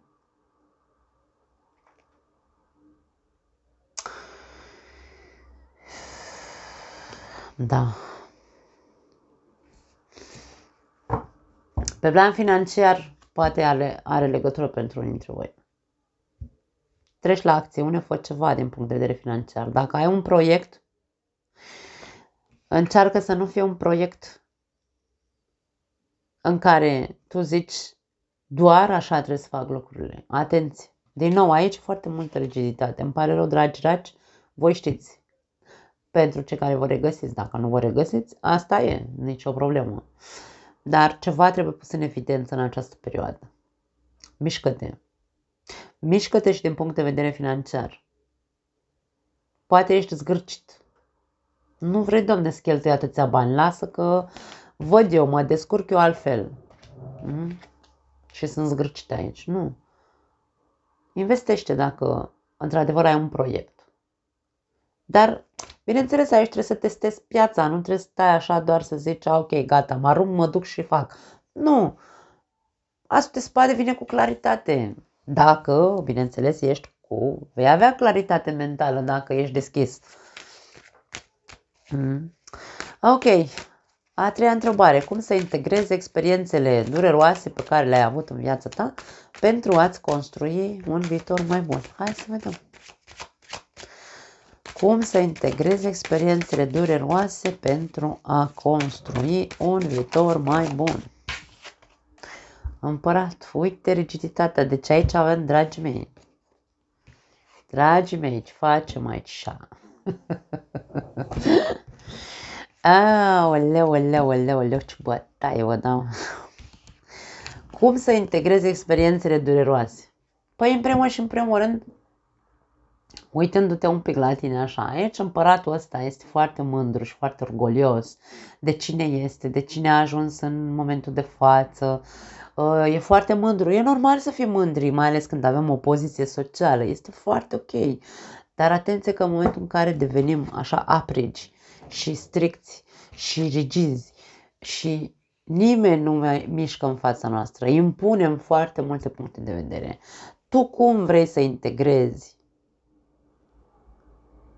în tine, deschide-te, pentru că o să zic aici un lucru care poate să te doară tare. Cum vrei tu să integrezi niște experiențe dureroase pe care tu le-ai trecut? Dacă tu acum ai devenit din victimă agresor, să zicem așa, dacă tu ai devenit acel tiranic în momentul de față, dragii mei, noi pentru toată lumea rămân fără voce, m-ați înjurat.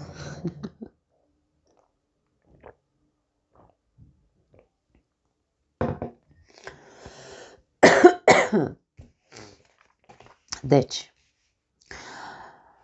ca să integrezi acele experiențe dureroase, trebuie să vezi că, de fapt, toate experiențele urâte prin care ai trecut au făcut cine ești în ziua de azi. Dar asta nu înseamnă că nu trebuie să te observi dacă ești această persoană tiranică, dominantă, geloasă, posesivă, strictă, habar n-am, nu mai știu ce adjective să-i găsesc la împăratul ăsta. Pentru ca tu să poți construi un viitor mai bun, trebuie să îți observi această atitudine. Da? Deci are legătură cu controlul și rigiditatea și, Doamne, eu sunt ăsta singurul care are dreptate pe planeta asta. Când observăm această atitudine, bineînțeles, împăratul este construcție, împăratul este structură, împăratul este disciplină, împăratul este foarte echilibrat în energiile lui pentru a oferi sprijin altora care au nevoie de el. Da? Nu este zgârcit și individualist. Nu. Nu este tiranic pentru a tăia capete dacă nu e cineva de acord cu el. Nu. Dimpotrivă, el își cunoaște rolul în viața lui. Nu se agită, nici nu se uită la alții care se zbat ca peștele pe uscată. Îi lasă în apa lor. Dar aici e vorba despre ai tot potențialul să-ți construiești un viitor bun dacă și numai dacă ești capabil să accepti și să vezi la tine această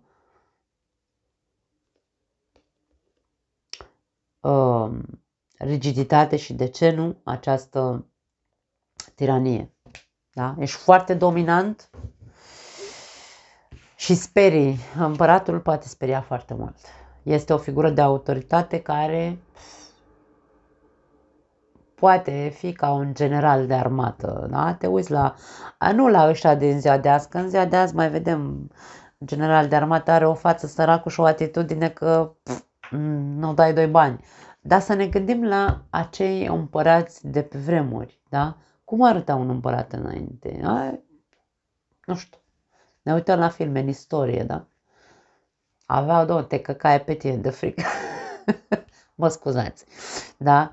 Când impunea un respect doar cu prezența lui și din start te speria, da, păi să mai ai atitudinea asta. Da, păi să mai ai atitudinea asta. Atenție mare, dragii mei.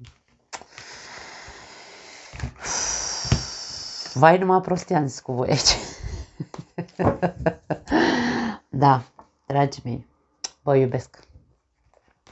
Eu mă simt bine vorbind așa acum, na, dacă vă deranjează, îmi ziceți în comentarii ca să nu mai fiu atât de nesimțită. Hai să vedem. Leii mei frumoși, ce se repetă constant în viața voastră? Ce se repetă constant în viața leilor? Vreau să amestec bine cărțile pentru că nu vreau să se repete nimic din ce am văzut. Să sperăm că aici avem cărțile foarte bine amestecate. Lei mei frumoși, ce se repetă constant în viața voastră? Cel puțin de 1 an de zile încoace.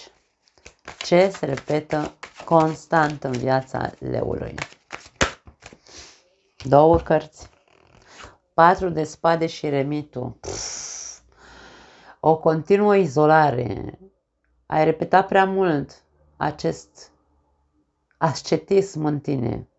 Te-ai redus la a fi singur, la a trăi, îmi vine să spun, în întuneric, în loc să te îndrepți către soluții. N-ai căutat lumina sau ai căutat-o, dar n-ai găsit-o, că n-ai știut pe unde să o cauți, pentru că tu aici ai considerat un singur drum pe care credeai că se află lumina ta. Și acel drum poate că era drumul, de ce nu,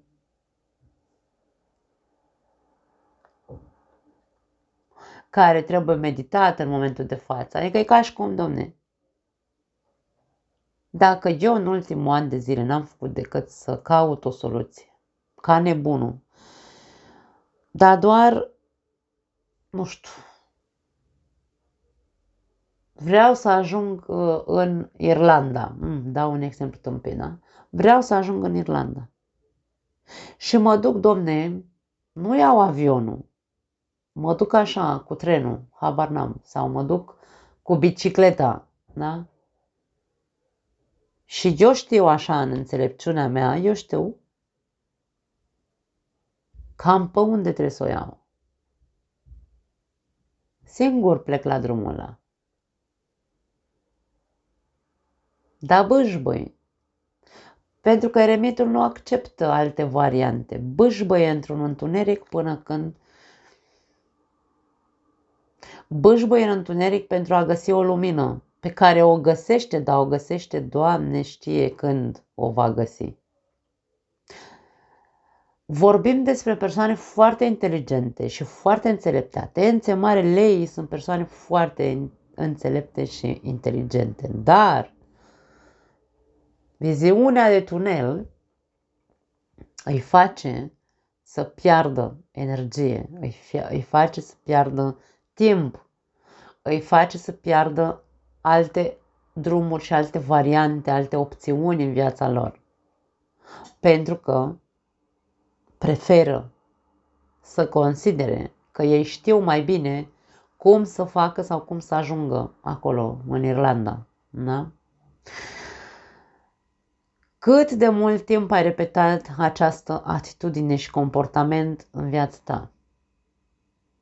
La câtă viață și energie ai renunțat? Aici avem arcana majoră și arcana minoră, aceeași energie. Câte meditații profunde ai făcut să te iluminezi în înțelepciunea ta ca să găsești soluția la problema cu care te înfruntai? Ce fixism ai în tine? Pentru că se repetă constant. Ce fixism ai în tine în care, Doamne, nu o să mă ridic de la pământ în vecii vecilor? Aici a avut loc o rană pentru unii dintre voi. De la o rană ați început să repetați un tipar de comportament de izolare. O suferință v-a provocat răceală și ați preferat să stați izolați, să trăiți consumați de energie și probabil că pentru unii dintre voi încă sunteți în acea situație sau relație sau ce-o fi ea. Și e momentul să observi. E momentul să observi că răspunsul e în tine. Tu știi foarte bine. Nu mai medita să faci chestii abstracte sau să te rogi aici. Atenție, eremitul te poate duce pe un drum în care mă duc la biserică, Domne, să mă rog la Doamne, Doamne, să mă ajute să trec peste. Ce te ajută, Doamne, Doamne, dacă tu nu faci nimic? Tu doar stai și te rogi și te plângi. Fă ceva. Eclipsa asta de soare, dragii mei, va pune în evidență lucrurile astea. Lasă-te de repetat dusul la biserică, drumul, viziunea de tunel și pune mâna și mai repede Fă-ți tu o introspecție interioară și vezi, Domne, de ce mă consum, Domne? De ce aștept, Domne, să-mi cadă mărul unui Newton în cap ca să mă trezesc și eu? De ce? Leule, întreabă-te. De ce nu ești de pe drumul ăla cunoscut în care te învârți de 1 an de zile cel puțin? Meditează asupra acestui aspect. Fă-ți introspecție și întreabă-te de ce faci ce faci.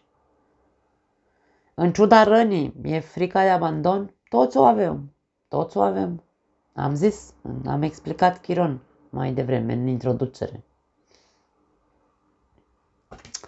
Da.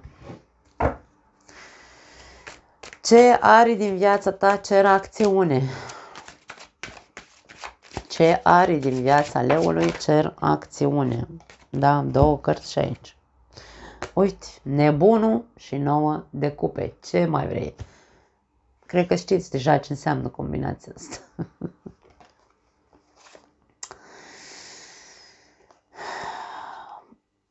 Arile din viața ta care au nevoie de acțiune, în primul și în primul rând, sunt dorințele tale.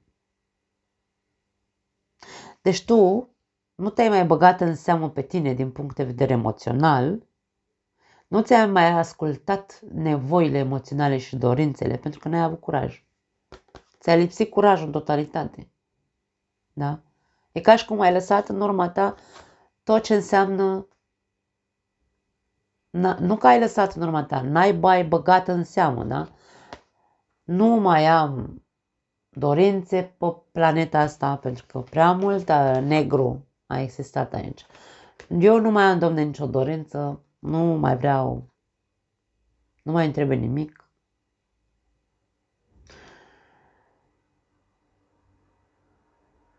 Partea emoțională are o mare problemă aici la leu. Mare, pentru că aici am un 3 de spade. În 4 de spade vorbim despre o persoană care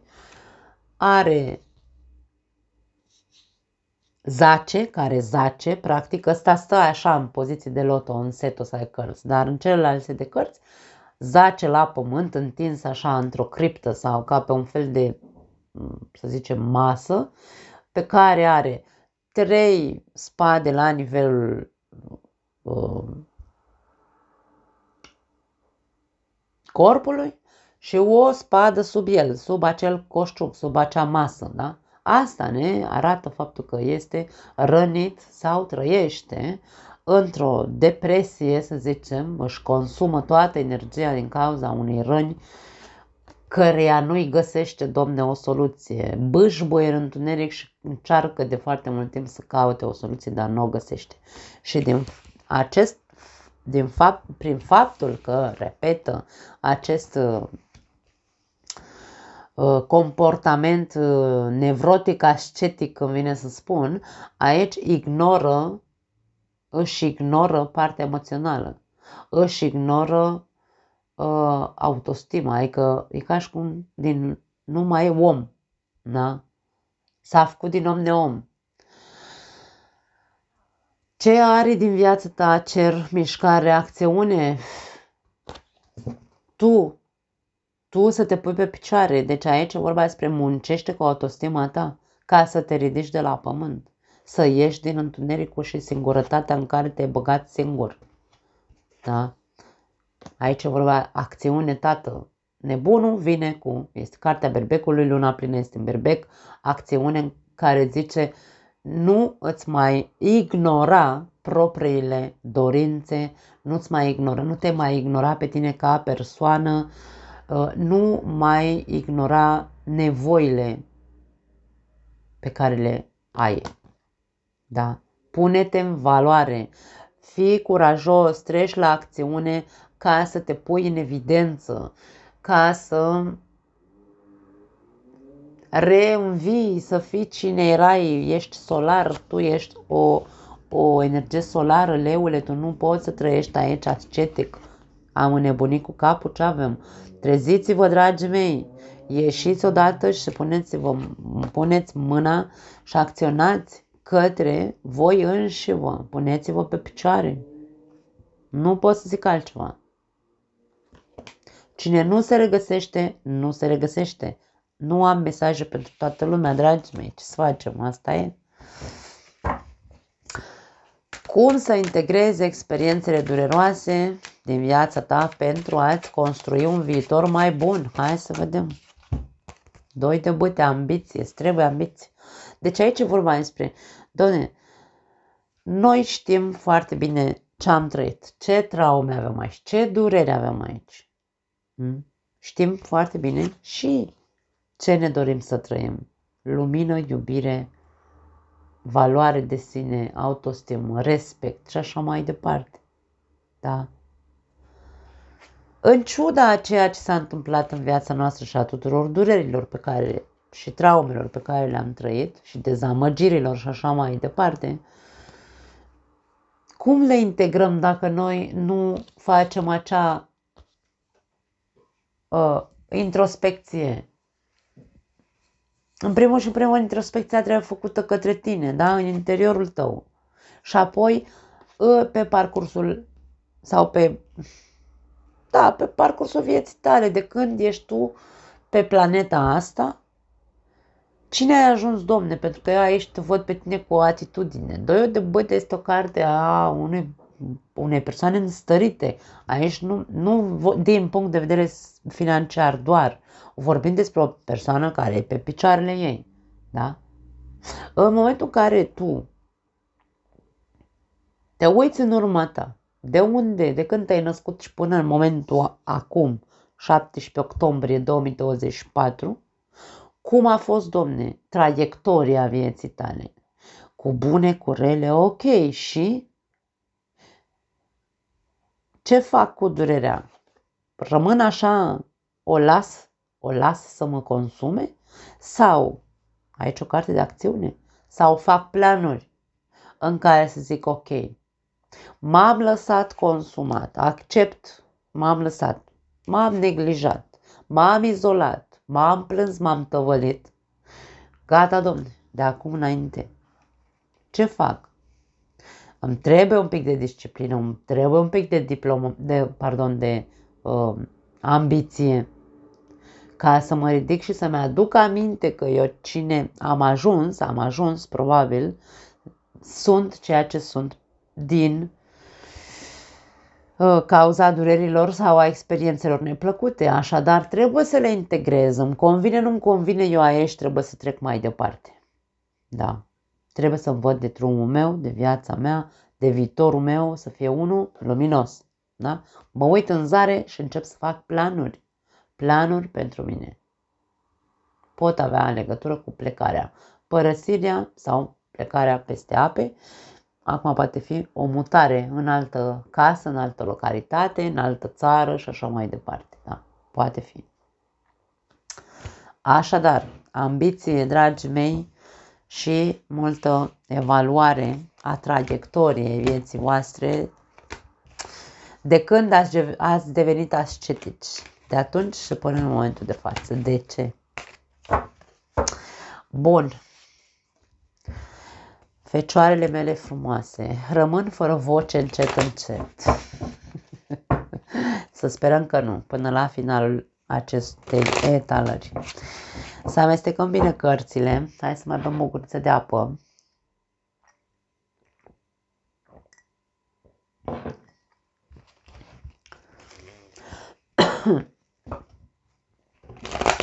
Să amestecăm bine cărțile și trecem la prima întrebare. Ce se repetă constant în viața ta? Dacă nu ați văzut introducerea, vă sfătuiesc să o vedeți, pentru că acolo sunt multe explicații astrologice și sfaturi, bineînțeles. Hai să vedem ce se repetă constant în viața fecioarelor.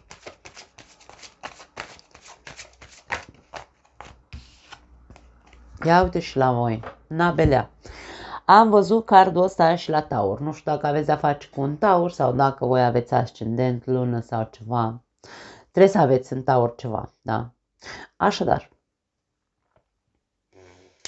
ce se repetă constant în viața ta? Aș spune un sentiment de pierdere, inutilitate poate fi pentru unii dintre voi, impotență, nu pot, Domne, să mă ridic de la pământ, nu pot să fac mai mult pentru mine. Un tipar de pesimism se poate repeta foarte mult în viața altora dintre voi. Da. Ce-am fost și ce-am ajuns. Poate fi și asta. Sau cât de multe lucruri aveam în trecut și viața asta m-a făcut să pierd tot și eu nu mai pot să mă ridic de la pământ de atunci. Mare grijă cu ce repetați constant în mintea voastră. Un sentiment de goliciune poate fi, de dezamăgire emoțională profundă, de neîncredere, pesimism, după cum am spus, neîncredere că vei mai putea găsi pe cineva cu capul pe umăr în viața ta. Poate fi și asta. Ești în această repetiție, ești din cerc, îmi vine să zic. Viața nu e doar atât de tristă sau amară cum o vezi tu. Nu, mai sunt opțiuni în această viață. Dă-ți posibilitatea sau observă-ți tiparul de gândire sau de comportament, ai acum în această perioadă posibilitatea să vezi, să ți se pună anumite oglinzi în față ca să observi că repeți un comportament destructiv, îmi vine să spun, pentru tine. Dă-ți posibilitatea să te ridici cumva așa din acel pesimism, din a vedea tot timpul paharul pe jumătate gol, ridică-te și dă-ți voie să crezi, îmi vine să spun, că există și alte variante. Da? Nu e doar negru în această viață.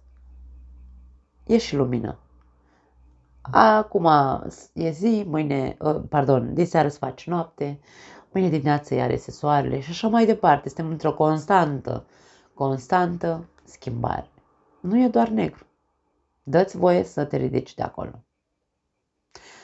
Ieși din această energie greoaie pe care o tot manifeste, vine să spun, sau o tot crezi. Da? Ce are din viața ta, ce acțiune? Hai să vedem. Ok, a sărit deja 8 de cupe. Deci, dacă aici ești la pământ, aici trebuie să te ridici și să îndrăznești să faci pași. Aria din viața ta care cere cea mai multă acțiune, vine să spun, este această dezamăgire, insatisfacție pe care o tot ai în tine. Optul de cupe este cartea insatisfacție emoționale. Eu nu sunt bine așa, în starea asta. Eu știu că nu sunt bine. Dar nu-mi iese, domne, din capul meu s-a instalat acolo pesimismul și durerea și victimismul și văleleu, încât nu știu cum să ies de acolo. Schimbând rolurile, vine să spun, sau îndrăznind să accepti că ai făcut din această repetitivitate zona ta de confort. Lasă, dom'le, mai bine plâng eu singur acasă decât să mă fac altul să plâng. Uite, mi-a venit mesajul așa. Nu știu pentru cine e. Atenție la ce vă spuneți într-un mod constant și repetitiv, pentru că nu face decât să vă golească și mai mult de energie sau, de ce nu, să vă umple cu energii negative în care o să vă fie greu, probabil, să vă puneți în mișcare ca să ieșiți de acolo. Pentru că odată ce creierul nostru se obișnuiește să gândească într-un fel anume, se formează o rețea neuronală, cum spun fizicienii cuantici, în care este mult mai greu să ieșim de acolo și să schimbăm acele rețele neuronale. Așadar, mare grijă cu ce vă spuneți într-un mod constant că voi nu puteți să faceți X, Y, Z. Atenție! Optul de cupe te invită. În ce arie din viața ta se cere acțiune? În area zonei de confort, în area obiceiurilor proaste, în area în care eu sunt în totalitate nesatisfăcut pe plan emoțional, dar stau acolo, domne, în situația aia. Nu. Deci, acolo unde tu știi că nu ai satisfacție, nu contează pe ce plan, că la job, că în relație, că în casă la tine, că tu cu tine nu ești confortabil din cauza acestei maniere de a gândi, de a fi, da? Fă ceva. Aia e zona ta de confort. Treci la acțiune. Pentru că nu ești ok. tu nu ești ok cu situația respectivă. Tu ești singurul care trebuie să îndrăznească, să zică ok, m-am complacut cât m-am complacut în situația asta, e momentul să plec. E mai bine pentru mine să plec. Tu trebuie să te convingi singur pe tine însuți că e mai bine să părăsești acea situație. N-aș spune că e vorba doar despre partea emoțională, atenție. Aici e vorba despre insatisfacție. Doamne, dacă vorbim despre un job, nu îmi mai aportă nimic acel job. La ce, Doamne iartă, mai stau acolo când poate că eu mai mult am pierderi sau mai mult pierd timp, dacă vrei, sau energie în acel job care nu mi umple buzunarele. Este doar zona mai de confort, că poate am, ce știu eu, 20 de ani de când lucrez în firma respectivă. Da? Dar nu sunt ok. Nu-mi place deloc acolo. Mă duc de sâlă așa. De sâlă, Doamne. Mare grijă. Acolo este unde tu știi că ți-e sâlă să mai stai. Să mai și zâmbim un pic, da? Unde tu știi că ți-e greață. Du-te. Treci la acțiune. Pentru binele tău este. Da? Pentru că 8 de cupe se îndreaptă către 9 de cupe. Hai să vedem. A treia întrebare. Cum să integrezi experiențele dureroase pe care le-ai avut în viața ta pentru a-ți construi un viitor mai bun?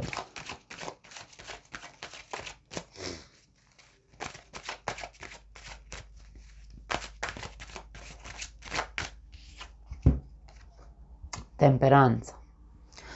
Cum să integrezi experiențele dureroase? Pentru unii dintre voi e nevoie de terapie. Ai nevoie de terapie ca să te repui pe picioare. Poate că experiențele astea au avut legătură cu mine. Vine să spun că unii dintre voi e vorba despre voi personal. Relația cu tine nu e una bună. Ești o persoană care probabil ai acceptat tot timpul compromisuri pentru că nu ai vrut niciodată să îți asumi să trăiești emoții intense, vine să zic. Și ai trăit trist toată viața ta. Bine, toată, mă rog, ultimul an, probabil. Pentru că ai acceptat și te-ai complăcut într-o situație în care n-ar fi trebuit să te complaci. Și aici, paharul ăsta pe jumătate gol este, hai să spunem așa, către tine. Ca și cum aici, nu știu dacă neapărat te critici, atenție, dacă o faci, nu o mai faci. Pur și simplu spune, ok, Doamne, n-am știut să fac mai bine în trecut, asta este. Mă ridic, trec la acțiune, ies din zona de confort și pun mâna și fac lucruri care să mă ducă să mă simt și eu bine, da? De-aia simt aici că e vorba despre terapie pentru unii dintre voi. Ca tu să poți să integrezi toate acele lucruri cu care nu ești împăcat din punct de vedere sufletesc, du-te și fă terapie. Pentru că în momentul în care ne vindecăm, da? Sau acceptăm pur și simplu, Doamne, da, ok. Și eu am participat aici la tristețea asta și eu am participat la insatisfacția emoțională din viața mea. Nu a venit nimic din univers să-mi arunce mie tristețe în curtea mea. Nu, aici a existat o participare din partea mea. Accept, văd și vindec. Integrez, da? Cum integrez experiențele? În primul rând, dacă vrei, uite, această carte are 2 ulcele în mână. Integrez, Doamne, balans, pun pe balanță aici, da? Pe cântar. Care a fost focul care l-am pus și eu, care a fost apa care am pus-o și eu, emoțiile, da? Care a fost acțiunea și emoția pe care și eu am pus-o și am contribuit la această mare dezamăgire și tristețe. Și atunci când facem aici o ciorbă de emoție cu acțiune și din partea noastră și gustăm din ea să vedem dacă ne place, Doamne, ciorba aia cum ești, cu contribuția care am avut. Și atunci integrăm experiențele dureroase și zicem, ok, acum înțeleg că și eu ce-am pus în ciorba asta n-a fost tocmai, să zicem așa, prea bun. Sau poate n-am pus ce ar fi trebuit să pun. Și atunci încep să-mi construiesc un viitor mai bun. Cum? Că am înțeles, domne. Am înțeles că eu, ca să fac o ciorbă bună aici, trebuie să spun într-un mod, hai să zicem așa, cum era, nu cumpătat, că eu aici nu simt că trebuie să pui mai puțin, atenție, cu măsură. Azi pun puțină emoție amestecată cu un pic de foc în viața mea, da. Mâine poate trebuie mai mult foc și mai puțină emoție. Aici e nevoie de un echilibru pe care eu trebuie să conștientizez că că în echilibru îmi pot construi un viitor mai bun. Nu pot aici să vin cu 7 kg de foc și cu 0,5 kg de apă, da? Deci depinde. Înțelegeți metafora, da? Că sunteți persoane inteligente voi.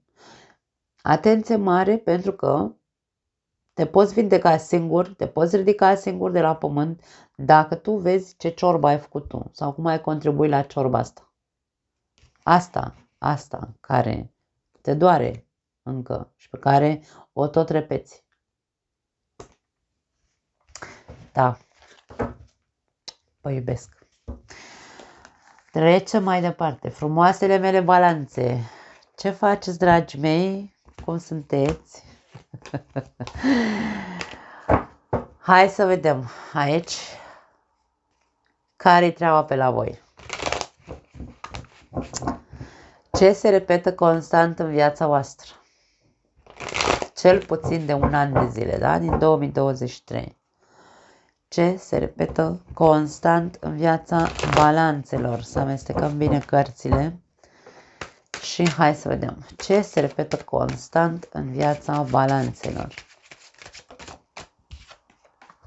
Și voi. Deci,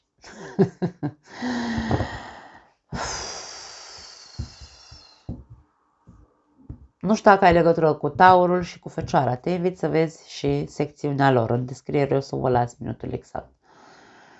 Ce se repetă constant în viața ta? Tristețe, pesimism, suflet gol, nu o să pot, nu știu, nu sunt în stare.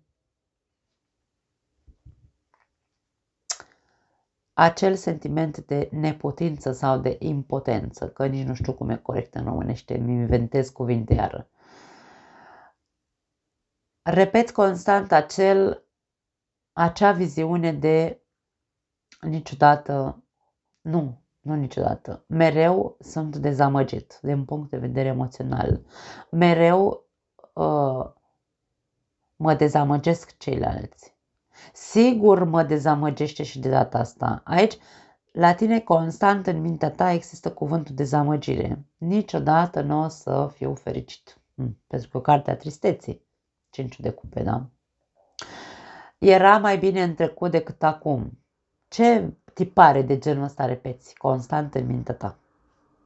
Mare grijă, pentru că aici vorbim despre neacceptarea faptului că nu există doar jumătatea goală a paharului, ci există și cealaltă care e plină. Da. Așadar, dragă balanță, tu ești unica energie din acest zodiac care are o balanță în mână, care are potențialul, să spunem așa, să vadă că există două fețe ale aceleiași monede. Așadar, tu ce faci în energia asta? N-ai cum. Nu ți aparține energia asta, îmi vine să zic. Da? Așadar, ridică capul de acolo, de la pământ și vezi că există alte opțiuni în viața asta. Nu doar astea pe care le repezi tu în mintea ta așa, ca o moară stricată, să nu zic altcumva. Nu știu dacă am jignit mai rău ca moara stricată. Vreau să zic papagal, dar nu știam care cuvânt jignește mai tare. În fine, nu vreau să jignesc, Doamne ferește, pe nimeni, ci pur și simplu să vorbesc așa pe românește ca să ne înțelegem. A doua întrebare. Ce arii din viața ta cer acțiune de la tine? Hai să vedem. Ce arii din viața ta cer acțiune?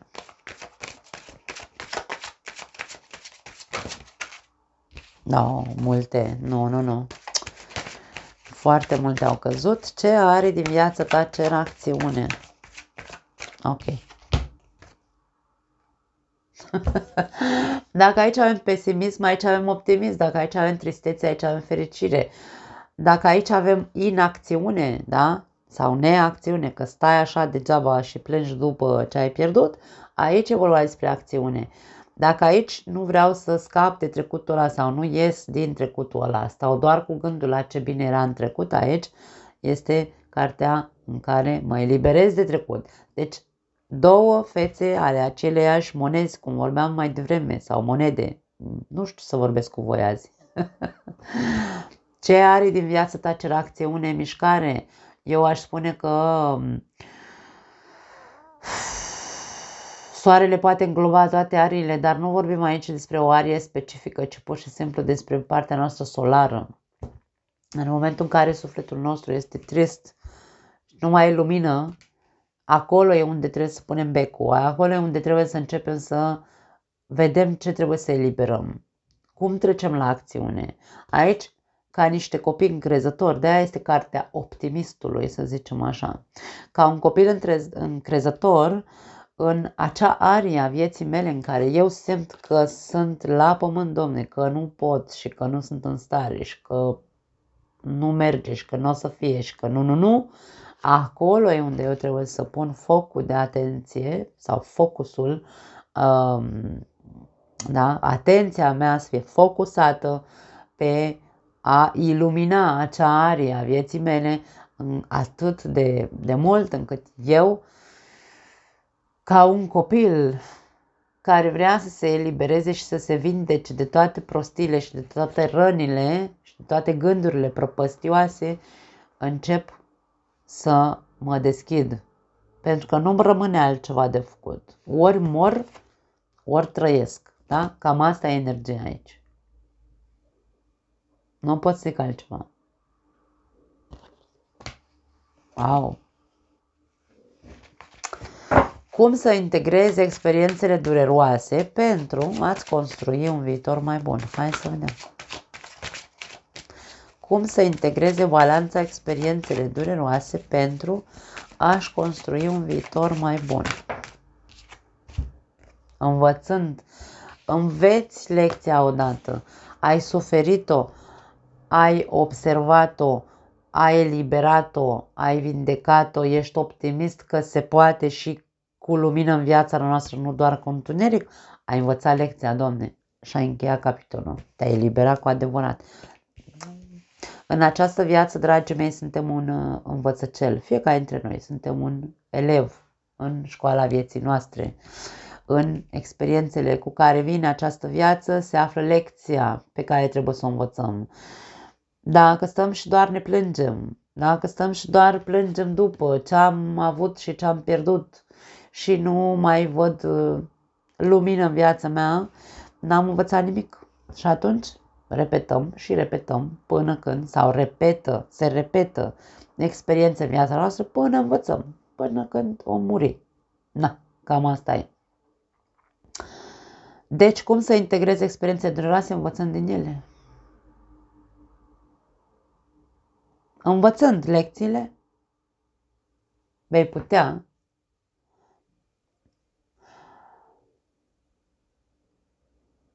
să-ți construiești acel viitor mai bun,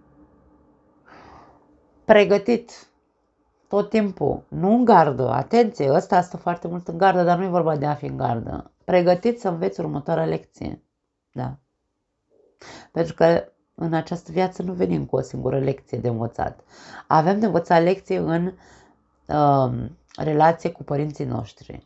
Avem de învățat lecții în relații noastre de cuplu. Avem de învățat lecții în relații noastre de familie, cu cei mai apropiați, cu copiii noștri, cu verii, vecini și așa mai departe. Avem de învățat lecții din punct de vedere social. Avem de învățat lecții din punct de vedere al colaborărilor, parteneriatelor, jobului, cu colegii de muncă, cu șefii, Avem de învățat lecții pe toate ariile. Nu avem o singură lecție. Așadar, când ai învățat această lecție, ești pregătit ca pe viitor să fie mai bine pentru tine, pregătit să te înfrunți unei noi lecții. Să înveți din nou. Da. Foarte frumos ce văd aici. Acum, na, voi știți. Voi știți cât e de tragic, ce pare că este atât de tragic pentru unii dintre voi. Eu nu zic că nu a existat suferință, dragii mei. Dar cum am spus la început, toți ne-am născut cu o durere, cu o rană. Nu sunteți singuri. Hai să vedem. Scorpionii mei frumoși. Prima întrebare. Ce se repetă constant în viața ta, cel puțin în ultima perioadă, în ultimul an de zile, da? Amestecăm bine cărțile și să vedem. Scorpionii mei frumoși. Ia uite că s-a întors asul de cupe. Dar nu luăm. Poate vrea să iasă după aia. Ce se repetă constant în viața ta? Multe, foarte multe. Ce se repetă constant în viața scorpionului, cel puțin în ultimul an de zile? Marea Preoteasă, semnale. Pentru alții dintre voi, o atitudine poate fi mentală, atenție. E un tipar repetitiv aici, la unii dintre voi. Că voi știți cel mai bine, și nu zic că nu e așa, voi știți foarte bine ce e cel mai bine pentru voi, toți, fiecare dintre noi știm ce e mai bine pentru noi. Dar aici avem o atitudine a Marii Preotese, care Marea Preoteasă vine cu manipulare, ea știe să manipuleze atât pentru a face bine cât pentru a face rău. Marea Preoteasă este o energie cultă, este o energie înțeleaptă, ea are cartea, deține multe informații, deține informații din astral, deține puteri într-un fel sau altul, da? De-aia spun că are puterea să manipuleze atât către a face bine, cât și către a face rău. Dacă vorbim despre că se repetă constant această energie, poate fi o energie de a învăța. Tot timpul stau, domne, numai cu nasul în carte. Atenție, poate să-ți facă bine, poate să-ți facă rău. Tu știi cât de multe alte lucruri mai vrei să înveți. Sunt învățături, spirituale. Poate fi că sunteți în această lume de dezvoltare personală sau de a descoperi, de ce nu, tainele vieții, tainele tarotului, tainele astrologiei, tainele lumii spirituale în general, oculte, da? Poate că de un an de zile ești pe această cale de descoperire a lucrurilor oculte. Nu spun că e nimic rău, Doamne ferește, dimpotrivă. Este foarte ok. Acum, ce faci cu ele este ceea ce este important. Vrei ca toată această cunoaștere să se instaleze în tine pentru a face bine? Jos pălăria. E foarte ok să avem acces la aceste științe, dacă vreți să le numiți științe oculte, pentru a face bine, da. Dacă vrei să le înveți pentru a manipula persoanele, pentru a cunoaște dedesubturi din viața altora, pentru a-i avea la mână cu ceva sau a avea un avantaj asupra acelor persoane, mare grijă, pentru că totul în viața asta se întoarce împotriva noastră. Da? Se întoarce atât binele pe care noi îl oferim, cât și răul pe care noi îl oferim. Atenție, este doar ceea ce am simțit să transmit. Nu știu despre ce e vorba, nu are cum să fie pentru toată lumea aici. Marea Preoteasă are cheia în mână. Cheia învățăturii o are ea. cheia ai la tine, ce faci cu cheia? Ce uși vrei să deschizi cu această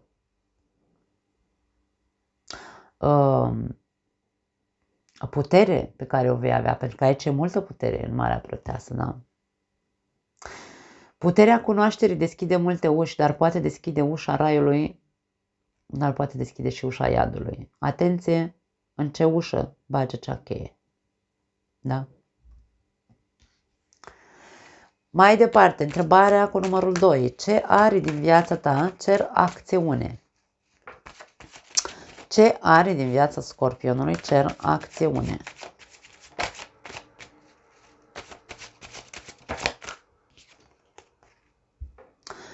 Cavaler de cupe. Din punct de vedere al energiei avem o acțiune aici. Ce arii din viața ta cere acțiune? Bineînțeles, având un cavaler de cupe, avem nevoie de o acțiune de cupe, adică de iubire, de sentimente. Din punct de vedere al relației posibil sau a relației cu tine. Aici vorbim despre compasiune, vorbim despre iubire de sine, vorbim despre respect, de ce nu? Vorbim despre iertare, vorbim despre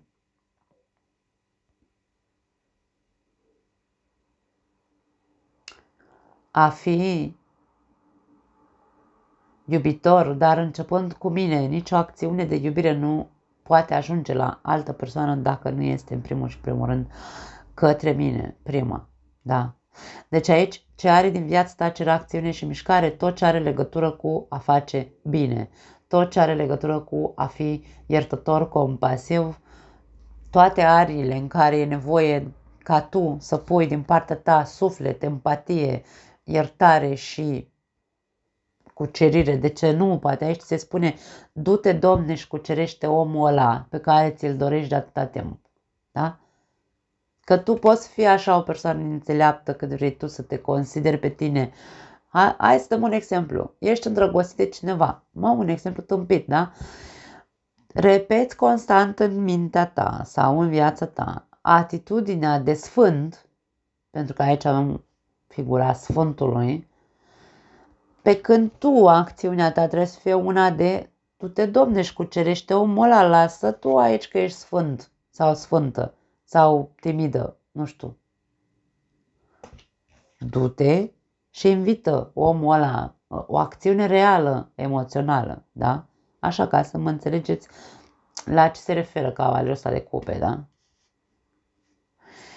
Cam asta e. În orice arie din viața ta nu are importanță, unde e nevoie de participarea ta afectivă, empatică, din suflet, treci, da? Treci și fă ceva din suflet. Acționează din suflet. Nu face nimic superficial sau într-un fel sau altul pentru a-ți arăta puterea sau a-ți arăta înțelepciunea. Nu, fă-o din inimă în acea arie a vieții tale în care tu știi că ai nevoie să acționezi.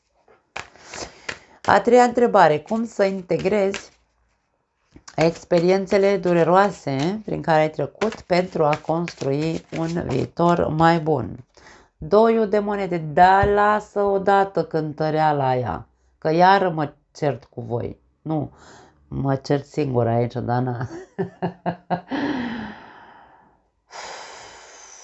Cum să integrezi experiențele dureroase? În primul și în primul rând, dă-le, Doamne, iartă-mă că prea le dai de pe o mână pe alta, jonglezi cu ele, cu astea, cu durerea aia de un an de zile, da? Din 2023. Tot ești într-un dezechilibru emoțional din cauza durerilor care nu zici odată, ok, rămân cu opțiunea asta sau trec la asta la altă, da? Aleg odată să ies de acolo, da? Cum să integrezi nemai cântărind, nemai rămânând aici în acest du-te vino de vreau sau nu vreau. Trebuie să te hotărăști odată. Pentru că trebuie să-ți construiești un alt viitor. Aici este vorba despre aleg odată pentru totdeauna să trec, aleg să ies. Da? Aleg echilibru. Decizia este una foarte importantă, adică este vorba de a te decide odată pentru totdeauna să se termine cu prostiile, în a sta în continuare dezechilibrat și a mă hotărâ, Domne, să pun piciorul în prag, eu în viața mea, în a-mi construi, eu singur mă construiesc, eu singur mă pun pe picioare, eu singur mă echilibrez. Am toată, nu înțelepciunea, am cunoaștere, știu ce trebuie să fac.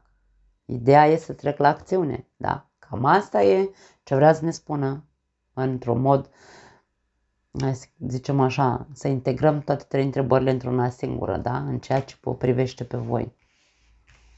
Vei construi un viitor mai bun în momentul în care tu te vei hotărâ cu adevărat să zici, ok, gata, m-am împăcat, Domne, am ajuns să mă împac cu ideea poveștilor sau experiențelor urâte care le-am trăit, dar gata, acum iau decizia ca eu singur să mă repun pe picioare, pentru că am această putere de a